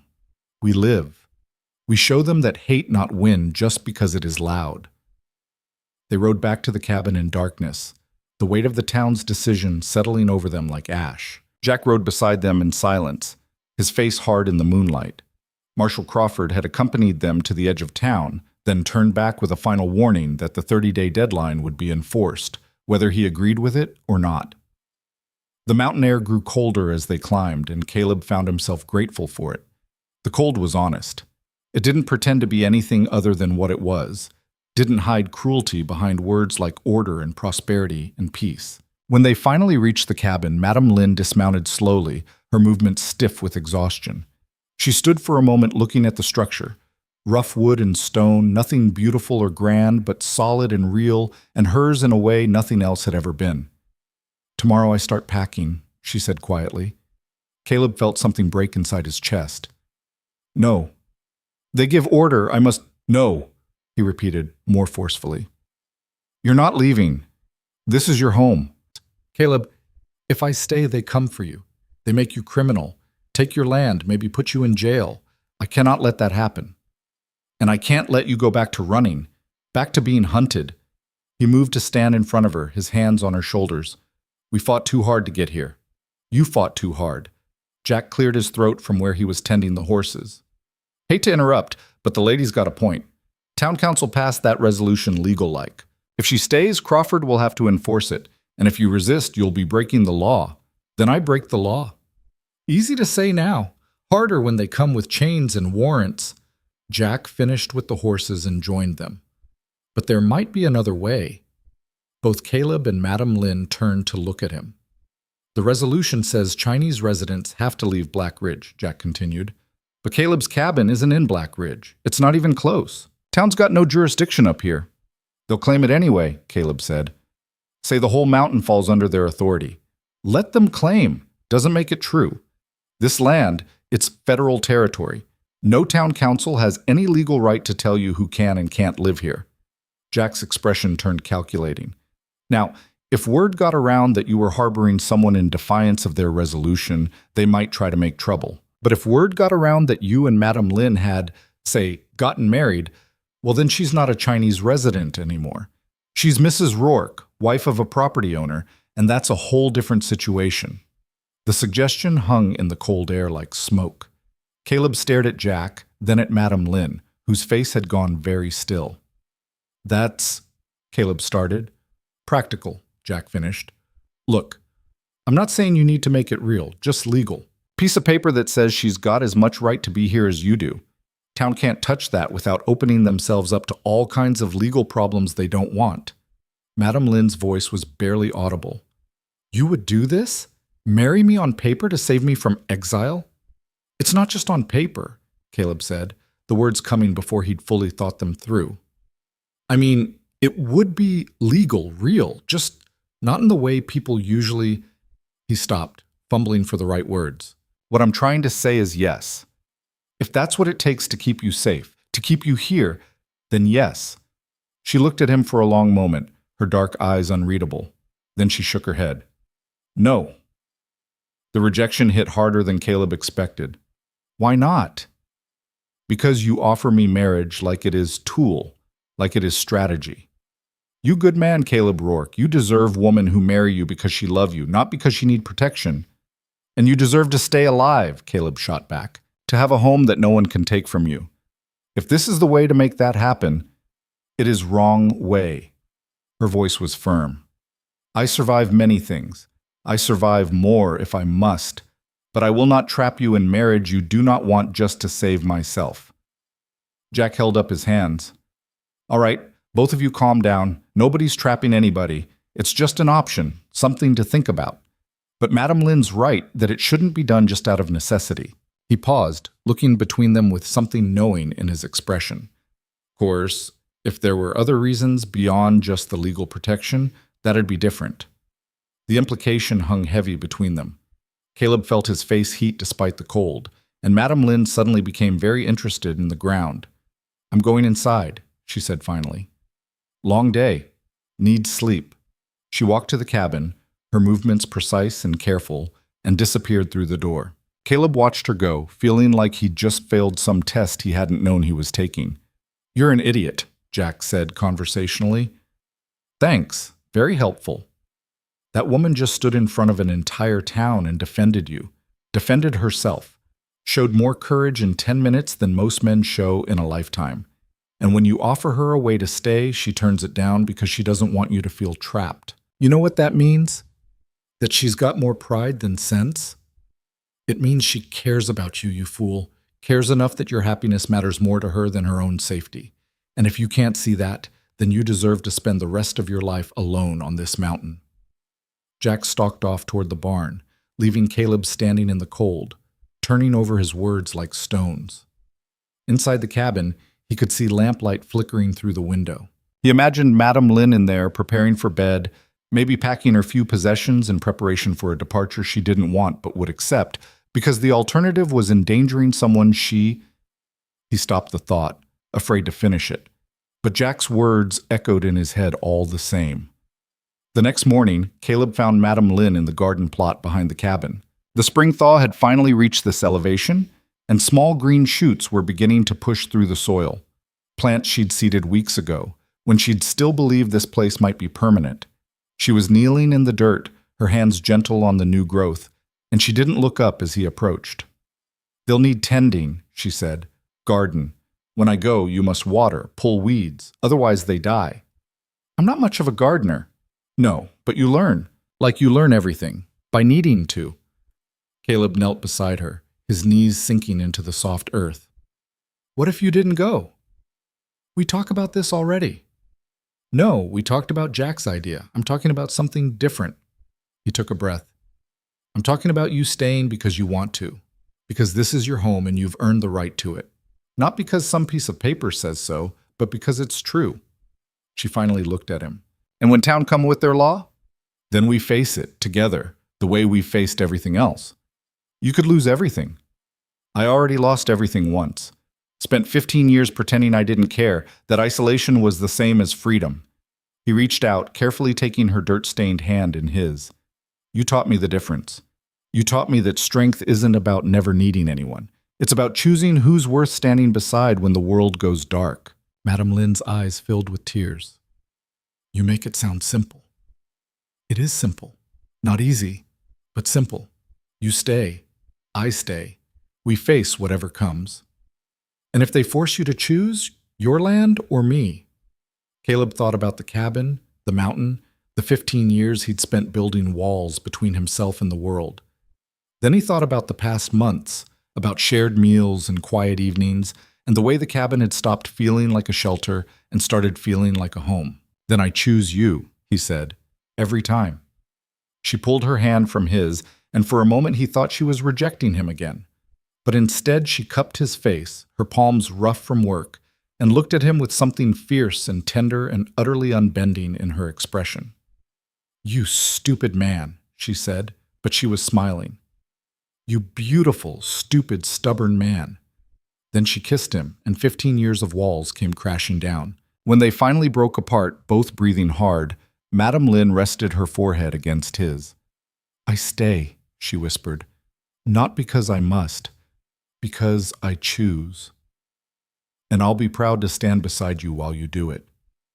They stayed like that for a while, kneeling in the garden dirt, holding on to each other like drowning people hold onto solid ground. Around them, the mountain was coming alive with spring, birds returning, snow melting, the world remembering how to be green again. And in that moment, Caleb understood that every hard winter eventually ends, if you're strong enough to survive it. Jack found them there an hour later and stopped short at the sight of them. Then his weathered face broke into the first genuine smile Caleb had seen from him in years. "So you figured it out," he said. "We did," Caleb confirmed. "About damn time. Now get up and help me fix that barn roof. If Madame Lin's staying, she deserves better than a homestead that's falling apart." They spent the next 2 weeks in a frenzy of work. Jack moved into the cabin temporarily, sleeping in the barn once they'd made it habitable again, and together the three of them transformed the rough homestead into something approaching a real home. They rebuilt the barn properly this time, with stone foundation and solid beams. They expanded the cabin, adding a small room that could serve as storage or eventually something more. They repaired fences, cleared fields, prepared for a growing season that would need to sustain 3 people instead of 1. Madame Lin worked alongside them, her bound feet making some tasks difficult, but her determination making up for it. She reorganized the cabin's interior, creating spaces for cooking and storage and living that made efficient use of every inch. She planted more garden, enlisted Caleb's help in building raised beds that would be easier for her to tend. And in the evenings, she taught them both simple Chinese phrases while they taught her more English, building bridges of language one word at a time. It was during one of these evenings that Huang appeared at their door. The young Chinese man from the town meeting stood on their threshold, hat in hands, looking nervous and exhausted. He had clearly walked the entire 15 miles from Black Ridge, and his clothes were dusty from the road. "Mr. Rourke," he said formally. "Madame Lin, I apologize for this intrusion." "Come in," Madame Lin said immediately, switching to Chinese. "You've walked far. You need food, water." Huang entered gratefully, accepting the stool she offered and the cup of water Caleb poured. When he'd drunk his fill and caught his breath, he finally explained his presence. "I come to ask for help," he said, speaking English so all could understand. "The 30 days, they are nearly up. Most of the Chinese families, they have nowhere to go. Some try to leave for California, but they have no money for travel. Others hide, hope the town forgets. But Hoskins, he is organizing a sweep. He says on the 30th day, his men will go door to door and force everyone out." "How many people are we talking about?" Jack asked. 15, maybe 20, families with children, old people, a few like me, young and alone." Huang looked at Madame Lin. "When you spoke at the meeting, when you stood up for us, it gave us hope. I know you can't save us all, but I thought maybe you know somewhere we could go, somewhere they can't reach us." Madame Lin looked at Caleb, a question in her eyes. The practical answer was no. They had no resources to shelter 20 people. The cabin was barely big enough for 3, and feeding that many mouths through the winter would be impossible. It was one thing to stand on principle, another to take responsibility for that many lives. But Caleb thought about the young woman in the meeting who'd said she was ashamed, about Marshall Crawford's uncomfortable expression when he'd announced the vote, about all the times in his own life when someone could have helped but chose not to, and how that choice had felt from the receiving end. "How much time do we have, guess?" he asked. 5 days. Caleb looked at Jack, who was already shaking his head but smiling. "You're going to do something stupid, aren't you?" "Probably. And you want my help?" "If you're offering." Jack sighed heavily. "Sarah would have wanted me to help, would have insisted on it, actually, so I guess I'm in." He turned to Huang. You tell your people to be ready on the 29th day. Tell them to gather whatever they can carry and meet at the old lumber camp 5 miles north of town. You know the place?" Huang nodded. "Good. We'll have wagons waiting. We'll take them up to the high meadows, about 30 miles from here. There's good water there, trees for shelter, and it's far enough from Black Ridge that Hoskins' men won't follow. It'll be rough living at first, but it's better than what they're facing." "But how we survive? We have no supplies, no—" "We'll figure it out," Caleb interrupted. "One problem at a time. First, we get your people to safety. Then we worry about the rest." Huang's eyes filled with tears. "Why you help us? You don't know us. We bring you nothing but trouble." "Because someone helped me once," Caleb said, thinking of the day Jack had found him frozen and stupid in the wilderness. "And because it's the right thing to do. Sometimes that's reason enough." After Huang left, Jack laid out the logistics. They would need at least 3 wagons to move that many people and their belongings. Caleb had one. Jack had another at his place. They'd need to acquire a third, plus enough supplies to get the refugees through at least a few weeks while they establish themselves. "It's going to cost money we don't have," Jack said, "and put us in direct opposition to the town council. They'll see it as defiance." "Let them," Madam Lin said. "What they do is already defiance. Defiance of human dignity, of simple mercy. We defy their defiance." Despite the danger, despite the impossible logistics, Caleb felt something like hope building in his chest. For 15 years he'd hidden on this mountain, telling himself he was free when really he was just afraid. Afraid to care, afraid to risk, afraid to be hurt again by the world's casual cruelty. But standing here with Madam Lin and Jack, planning something foolish and dangerous and absolutely necessary, he felt more free than he had in his entire life. The next 5 days passed in a blur of preparation. Caleb and Jack made a dangerous trip to a trading post 2 valleys over, carefully avoiding Black Ridge entirely. They traded furs and what little gold Caleb had been saving for supplies: flour, beans, salt, seeds, tools, blankets, everything a group of refugees would need to start over. Madam Lin used the time to prepare the cabin for their temporary absence. She packed food, loaded weapons, and wrote out detailed instructions in English for managing the cattle and garden. If something went wrong, if they didn't make it back, she wanted whoever found the place to understand how to keep it running. On the 28th day, they loaded the wagons and began the journey to the old lumber camp. Jack had managed to acquire a 3rd wagon from a trader who owed him favors, and together they made an impressive convoy. They traveled slowly, carefully, avoiding the main roads and keeping to game trails that only locals knew. They reached the lumber camp just after dark on the 29th day. The place had been abandoned for years, ever since the easy timber had been harvested and the company had moved on to richer ground. What remained were a few decrepit buildings and the ghosts of industry, rusted equipment, rotting lumber, and silence. Caleb climbed down from his wagon and surveyed the clearing. Now we wait. They didn't have to wait long. Just after midnight, shadows began emerging from the forest. Huang came first, carrying a small child, followed by others, families moving quietly, efficiently, carrying everything they owned in bundles and sacks. Old people leaning on younger ones, children trying not to cry, a community in exile, seeking refuge in the darkness. Madam Lin moved among them, speaking softly in Chinese, helping organize people into the wagons, making sure children were settled, that the elderly were comfortable. She moved with authority born of shared experience, and Caleb watched her transform from the frightened woman he'd found in the snow into a leader these people could trust. By the time the last family arrived, all 3 wagons were full to capacity and then some. They'd have to travel slowly, carefully, but they would make it. "Everyone is here?" Caleb asked Huang. "Everyone who would come. Some chose to stay, to try their luck in town. But most," he gestured to the wagons, "most choose freedom." Jack took the lead wagon, knowing the terrain best. Caleb took the middle, and Huang drove the 3rd under Jack's instruction. Madam Lin rode beside Caleb, and as they pulled out of the lumber camp, she looked back at the people they were helping to save.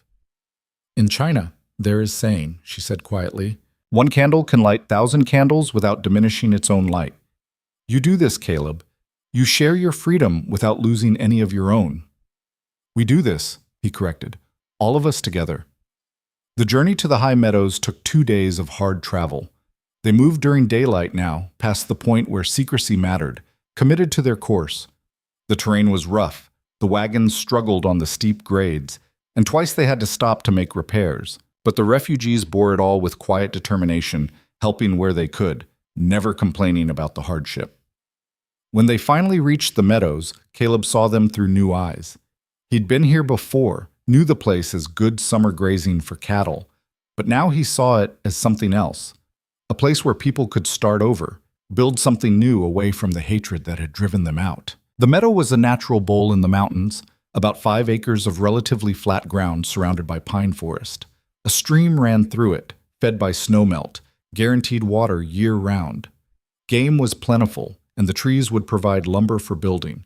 It wasn't perfect, but it was theirs in a way Black Ridge could never be. They spent the next 3 days helping the refugees establish a basic camp. Jack taught the men how to build proper shelters, while Madame Lynn organized the women into work groups, some for cooking, some for childcare, some for gathering and preserving food. Caleb showed Huang and the other younger men how to hunt, how to read the forest, how to survive on the mountain's terms.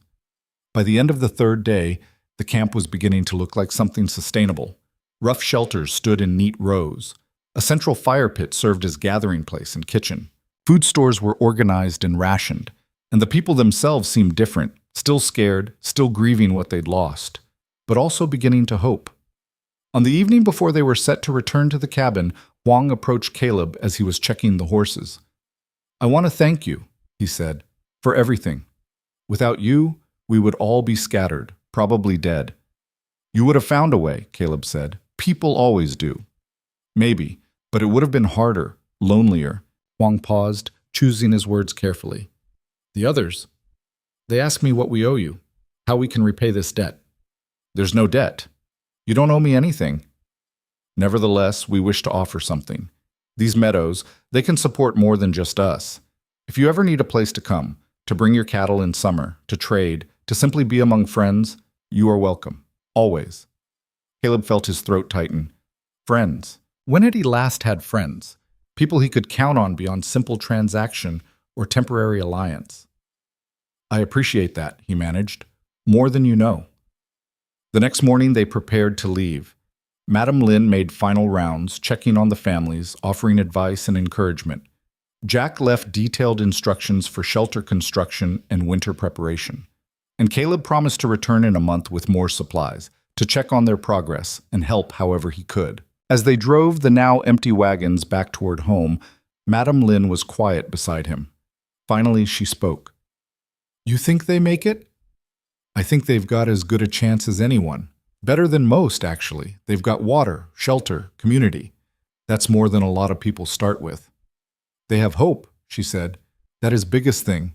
When you have hope, you find strength to do impossible things."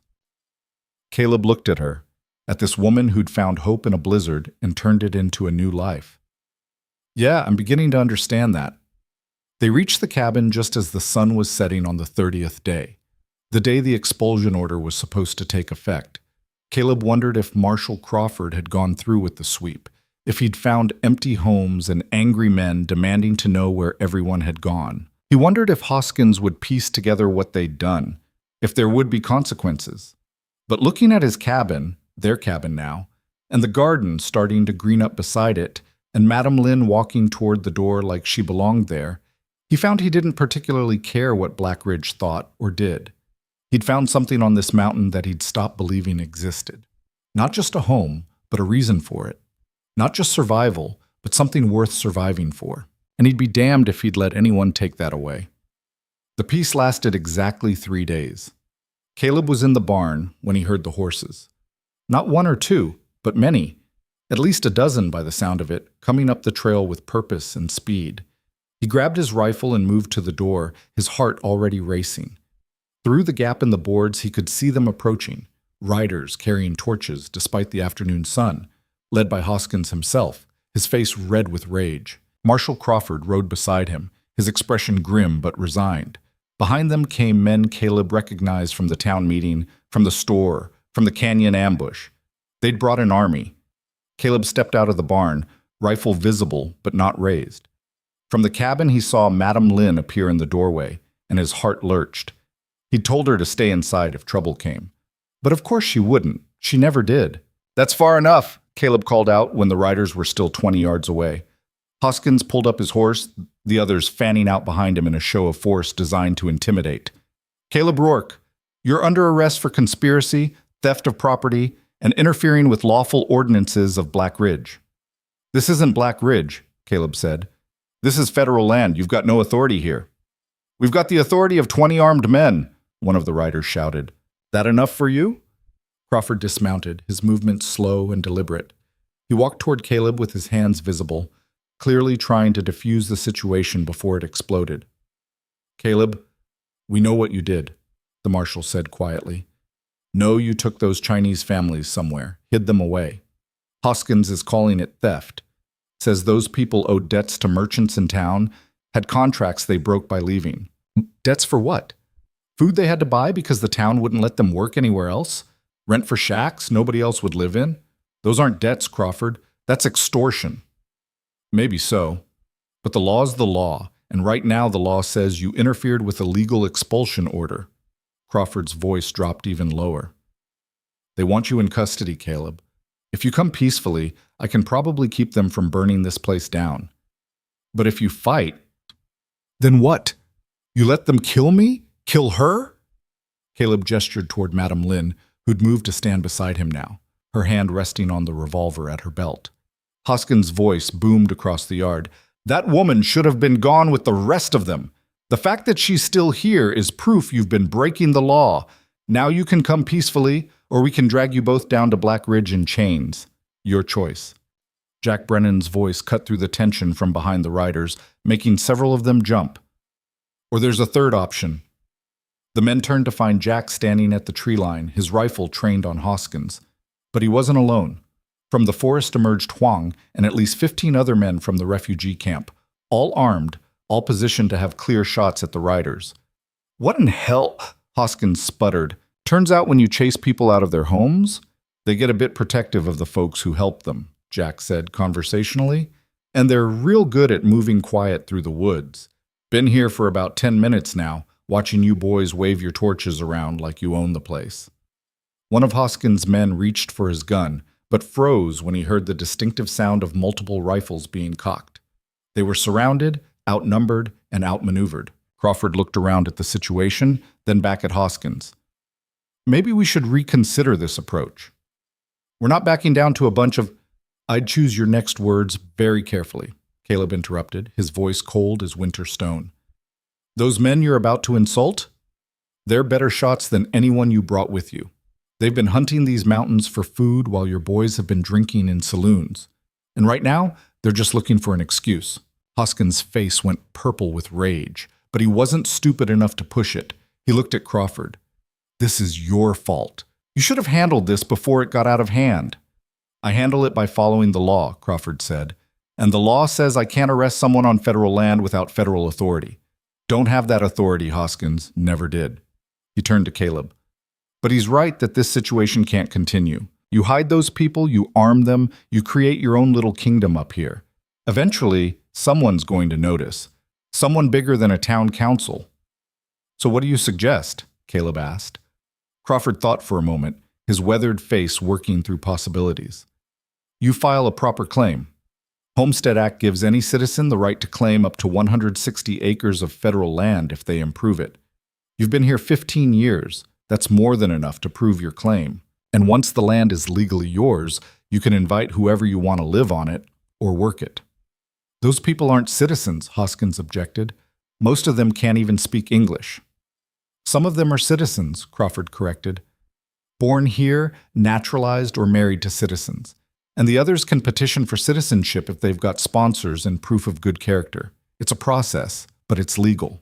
You're talking about turning this mountain into some kind of Chinese colony, another rider said, disgust clear in his voice. I'm talking about following the law, Crawford said firmly. Same law you're supposedly here to enforce.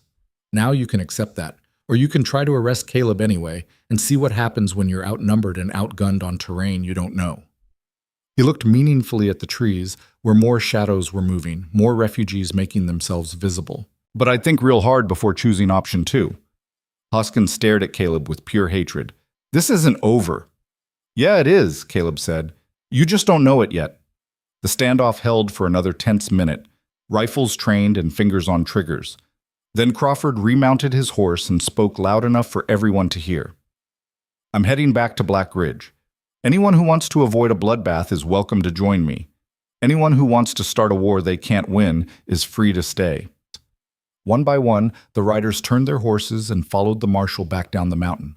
Hoskins went last, looking back over his shoulder like he was memorizing the terrain for future revenge. But he went, and that was what mattered. When the sound of hooves had faded completely, the refugees emerged fully from the trees. Huang approached Caleb with a slight smile. "You were right," he said. "They are cowards when faced with real resistance." "They're desperate," Caleb corrected. "Desperate men are dangerous, but they're also predictable. Crawford gave us an out. We need to take it before they come back with something we can't shoot our way out of." Over the next several weeks, Caleb worked with Crawford to file the homestead claim. The process was bureaucratic and slow, involving maps and surveys and affidavits, but the marshal guided them through it with surprising patience. It turned out Crawford had been quietly opposed to the expulsion order all along, had been looking for a legal way to undermine it without losing his job. "Town council's already losing power," he explained during one of his visits to the cabin. "Mining's drying up, companies talking about pulling out.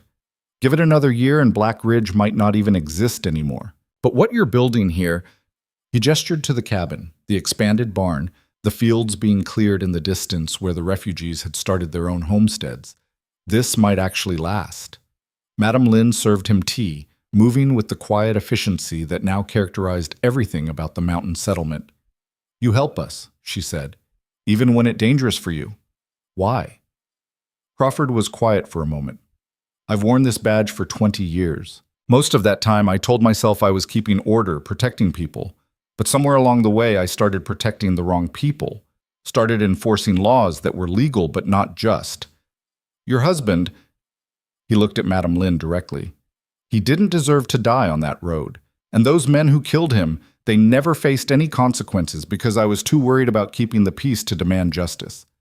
He set down his teacup. "This is me trying to do better. Probably too late, but better late than never." "Never too late to choose right thing," Madame Lin said gently. "You prove that every time you come here." The homestead claim was approved in early summer. Caleb Rourke was now the legal owner of 160 acres of mountain land, with full rights to develop it, work it, and invite others to settle on it. He immediately designated portions of his land to the refugee families, helping them file their own claims for adjacent parcels. Within 2 months, what had been empty wilderness was transforming into a small community. Huang proved to be a natural leader, organizing work parties to build homes, clear fields, and establish roads.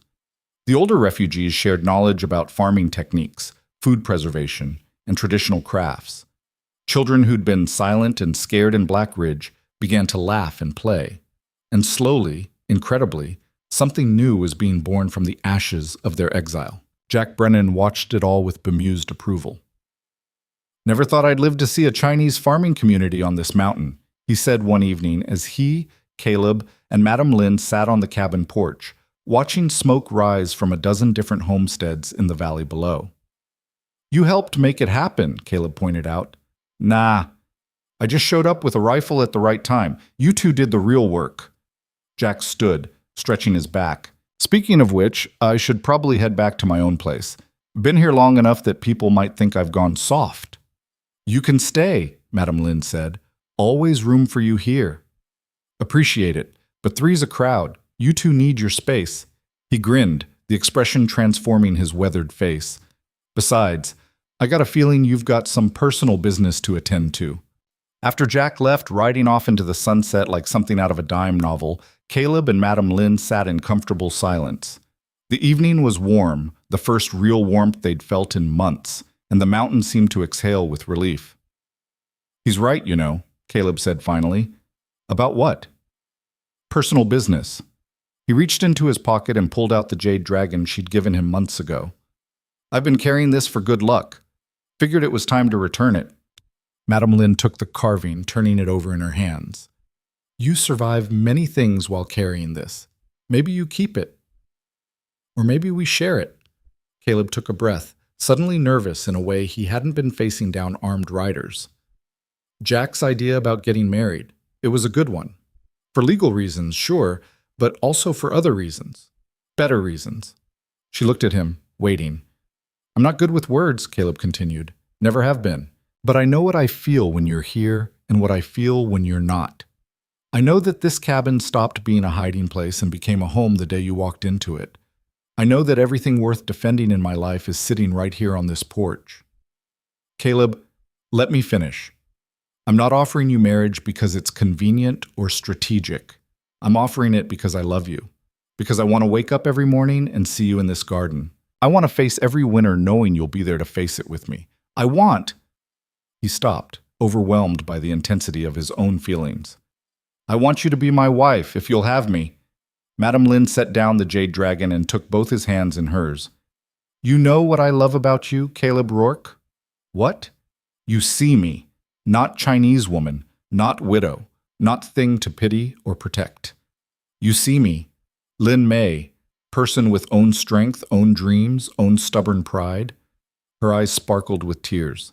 You ask if I have you, I already have you. Have you from moment you pull me from snow? Have you from moment you stand beside me in town? Have you from moment you choose me over safety? So is that a yes? She laughed through her tears. Yes, 100 times yes, 1,000 times. I marry you, not for protection, not for land, not for any reason except you are man. I want to spend rest of my life loving. Caleb pulled her close, and they sat like that as the stars came out, as the mountain settled into night, as the smoke from the refugee homesteads rose into the darkening sky like prayers made visible. They were married a month later in a ceremony that blended traditions neither of them fully understood, but both embraced anyway. Huang officiated, reading words in both English and Chinese. The entire refugee community attended, along with Jack and even Marshall Crawford, who brought a legal document declaring the marriage official under federal law. Madame Lin wore her silk robe, carefully mended and cleaned until it shone like water in sunlight. Caleb wore new clothes, the first he'd owned in years that didn't smell of animals and smoke. And when Huang pronounced them husband and wife, the mountain itself seemed to celebrate, wind rushing through the pines like applause. The celebration lasted into the night, with food and music and stories shared in multiple languages. Children ran wild while old people sat by fires and remembered other weddings, other celebrations, other moments of joy stolen from hardship. And through it all, Caleb and Madame Lin, now Madame Rourke, now Lin Mei Rourke, moved among their guests, accepting congratulations and thanks, and the overwhelming gratitude of people who'd found hope in the last place they expected to find it. Later, much later, when the guests had finally departed and the cabin was quiet again, they stood together on the porch, looking out at their mountain. You think they'll come back? Lin Mei asked. Town, Hoskins, men like them? Probably. Hate doesn't die easy. But we survived them anyway. We survived them together, Caleb corrected. He turned to face her fully. I spent 15 years on this mountain trying to forget the world existed. Took you showing up half dead in a snowstorm to remind me why the world's worth fighting for. Because of love? Because of this. He gestured to the valley, to the homesteads, to the new community taking root in soil that had never known cultivation. Because people like Huang and his family deserve a place to belong. Because children deserve to grow up without fear. Because you deserve to walk through a town without being spit on or beaten or treated like you're less than human. Lin Mei leaned against him, her head on his shoulder. Long speech for man who say he not good with words. You bring out the best in me. No, I just help you see what already there. They stayed like that until the stars wheeled overhead and the night grew cold enough to drive them inside. The cabin had changed in the months since Lin Mei had first opened her eyes in it. Curtains now hung at the windows, made from fabric she'd carefully chosen and sewn. Rugs covered the rough floor woven by refugee women grateful for her help and friendship. Books lined new shelves, a mix of English and Chinese texts they'd acquired through trading and careful saving.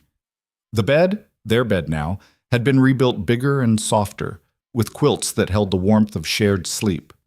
It was, Caleb thought as they closed the door against the night, everything he'd never known he needed. Not a fortress against the world, but a home within it. Not isolation disguised as freedom, but connection that made freedom meaningful.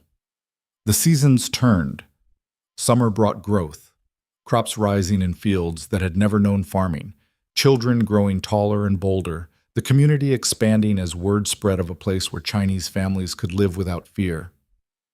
Autumn brought harvest, more abundant than anyone had dared hope, enough to see them through the winter with stores to spare. Winter brought the snow again, but this time it felt different.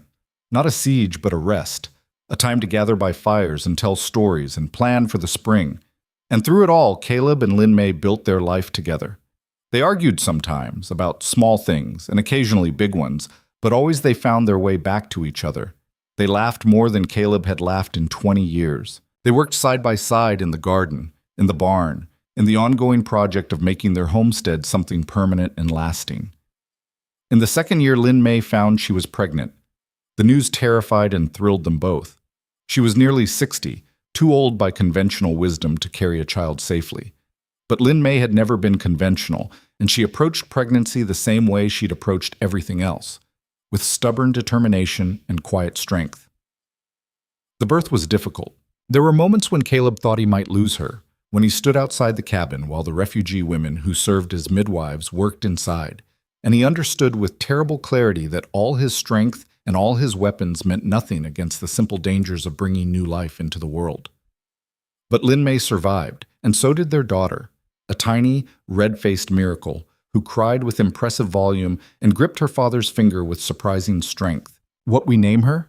Lin Mei asked, exhausted but radiant in the lamplight. Caleb looked at his daughter, at this impossible gift, and thought of everything that had led to this moment. The storm, the rescue, the fights and the fear, and the final fierce decision to choose love over safety. "Hope," he said. "We'll call her Hope." Lin Mei smiled. "Hope Rourke is good name, strong name." "She'll need to be strong," Caleb said, "growing up in a world that won't always be kind to her." "But she have something we not have," Lin Mei said. "She have community, have family who fight for her, have parents who teach her she belong, no matter what anyone else say." She looked at her husband. "That is better than being strong alone. That is how we change world, one child at a time, teaching them they are worth fighting for." News of the baby spread through the mountain community like wildfire. Families came to visit, bringing gifts made from precious materials, carved toys, embroidered blankets, small pieces of jewelry saved from their old lives. Huang brought a scroll covered in Chinese characters, a blessing for the child, and helped Caleb hang it on the cabin wall. Jack rode up from his place carrying a hand-carved cradle that must have taken him weeks to make. Even Marshal Crawford made the journey, bringing legal documents that officially registered Hope's birth and guaranteed her citizenship. "Figured she might need these someday," he said gruffly, clearly uncomfortable with the emotion of the moment. "World being what it is." "Thank you," Caleb said, shaking his hand. "For this and for everything else. Just doing what should have been done from the start." Crawford looked around at the thriving community, at the children playing and the fields being worked and the smoke rising from 24 homesteads. "You know what you've built here? A home. More than that. You've built proof that people can choose better, can choose compassion over hate, community over isolation. This place," he gestured broadly, "it's going to matter. Maybe not today, maybe not tomorrow, but someday people are going to look back and remember that when a town tried to drive innocent people out, someone said no. Someone stood up. And that mattered." After Crawford left, Caleb stood on his porch holding his daughter, watching the sun set over the valley. Lin Mei came to stand beside him, her hand finding his. "You think he right?" she asked. "That what we do here matter?" "I think it matters to Huang and his family. Matters to every person who doesn't have to run anymore, who can sleep without fear. Whether it matters to history." He shrugged. "I don't know. But I know it matters to her." He looked down at Hope, sleeping peacefully in his arms, unaware of the struggles that had bought her this moment of safety. She would grow up on this mountain, Caleb realized, would learn to read by the fire, to shoot in the meadows, to navigate the trails her father had walked alone for so many years. She would be taught by mothers in 2 languages, would hear stories from 2 cultures, would belong to a community built on the simple revolutionary idea that everyone deserves dignity, And maybe, just maybe, she would grow up in a world slightly kinder than the one her parents had known. The years passed. Hope grew from infant to toddler to child, bright and curious and utterly fearless. She spoke English and Chinese with equal fluency, climbed trees like a mountain goat, and showed early signs of having inherited her mother's stubbornness and her father's quiet determination. The mountain community grew around her, expanding and prospering in ways no one could have predicted. Black Ridge, meanwhile, withered. The mine finally played out, the company pulled its operations, and the town that had been built on easy wealth and casual cruelty found itself with neither. Some families left for better opportunities elsewhere. Others stayed, bitter and diminished, clinging to their prejudices because they were the only things they had left. Hoskins left for California, chasing rumors of new strikes and fresh opportunities to exploit. Before he went, he made one final visit to the mountain, ostensibly to apologize, but really to see what he'd lost when he'd chosen hate over humanity. Caleb met him at the edge of their property, rifle visible but not raised. "I'm not here to cause trouble," Hoskins said, and he looked old now, worn down by failures Caleb didn't know about and didn't care to ask. "Then state your business and move on." "I wanted to see it, what you built up here." Hoskins looked past Caleb to the valley beyond, to the homesteads and fields, and the small schoolhouse where Hope and the other children learned their lessons. "I was wrong about a lot of things. About you. About them. About what makes a place worth living in." "That's supposed to be an apology?" "It's the closest you're going to get." Hoskins pulled his horse around. "For what it's worth, I'm glad you didn't listen to me. Glad someone had the sense to build something instead of just tearing things down." He rode away, and Caleb never saw him again. Lin May found him standing there, watching Hoskins disappear down the trail. "He apologize?" she asked. "Sort of." "You forgive him?" Caleb thought about it. "I let him go. Not sure that's the same as forgiveness, but it's close enough." Lin May took his hand. "Come. Dinner almost ready, and Hope asking for you." They walked back to the cabin together, and Caleb marveled at how far they'd both come from the people they'd been that first terrible winter. Lin May no longer walked with the hunched fear of someone expecting to be hit. Her feet still hurt. That would never change. But she moved with confidence, with ownership of space, with the knowledge that she belonged exactly where she was. And Caleb had stopped looking over his shoulder, stopped waiting for the next catastrophe, stopped believing that caring about people meant inevitable pain. He'd learned, slowly and sometimes painfully, that strength didn't mean standing alone. It meant knowing who to stand beside. That evening, after dinner, they sat on the porch while Hope played in the garden, chasing fireflies in the gathering dusk. The valley below was alive with lights, lamps being lit in windows, cooking fires being banked, the daily rituals of families settling in for the night. "You happy?" Lin May asked. "Yeah," Caleb said, and meant it completely. "You?" She didn't answer with words, just leaned against him and watched their daughter dance among the flowers, her laughter carrying on the evening breeze like music. The mountain had changed. What had been a fortress of solitude had become a refuge of community. What had been an ending had become a beginning. And two people who'd been broken by the world had somehow found each other in the wreckage and built something whole. Hope caught a firefly and brought it to her parents, her small hands cupped carefully around the light. "Look, Baba," she said in Chinese, then switched to English. "It's beautiful." Caleb watched the firefly's light pulse against his daughter's palms, and he thought about Madame Lin's words from years ago. "One candle can light 1,000 candles without diminishing its own light." They'd lit something here on this mountain. Not just for themselves, but for everyone who'd needed a place to belong, a community to hold them, a home worth defending. "Yes," he said, pulling his wife and daughter close. "It is beautiful." The firefly escaped Hope's hands and rose into the darkening sky, joining the stars that were beginning to appear overhead. And on a mountain in the Rockies, far from the towns and cities where hatred and fear still held sway, a family sat together in peace, knowing they'd fought for something that mattered and won something worth keeping. Not rescue, not salvation, just the simple, revolutionary truth that everyone deserves a home, and sometimes the bravest thing you can do is build one for people who have none. The night deepened around them, but the cabin glowed warm in the darkness, a beacon of light on the mountain, proof that even in the harshest winters, even in the coldest storms, Hope survives, and love endures.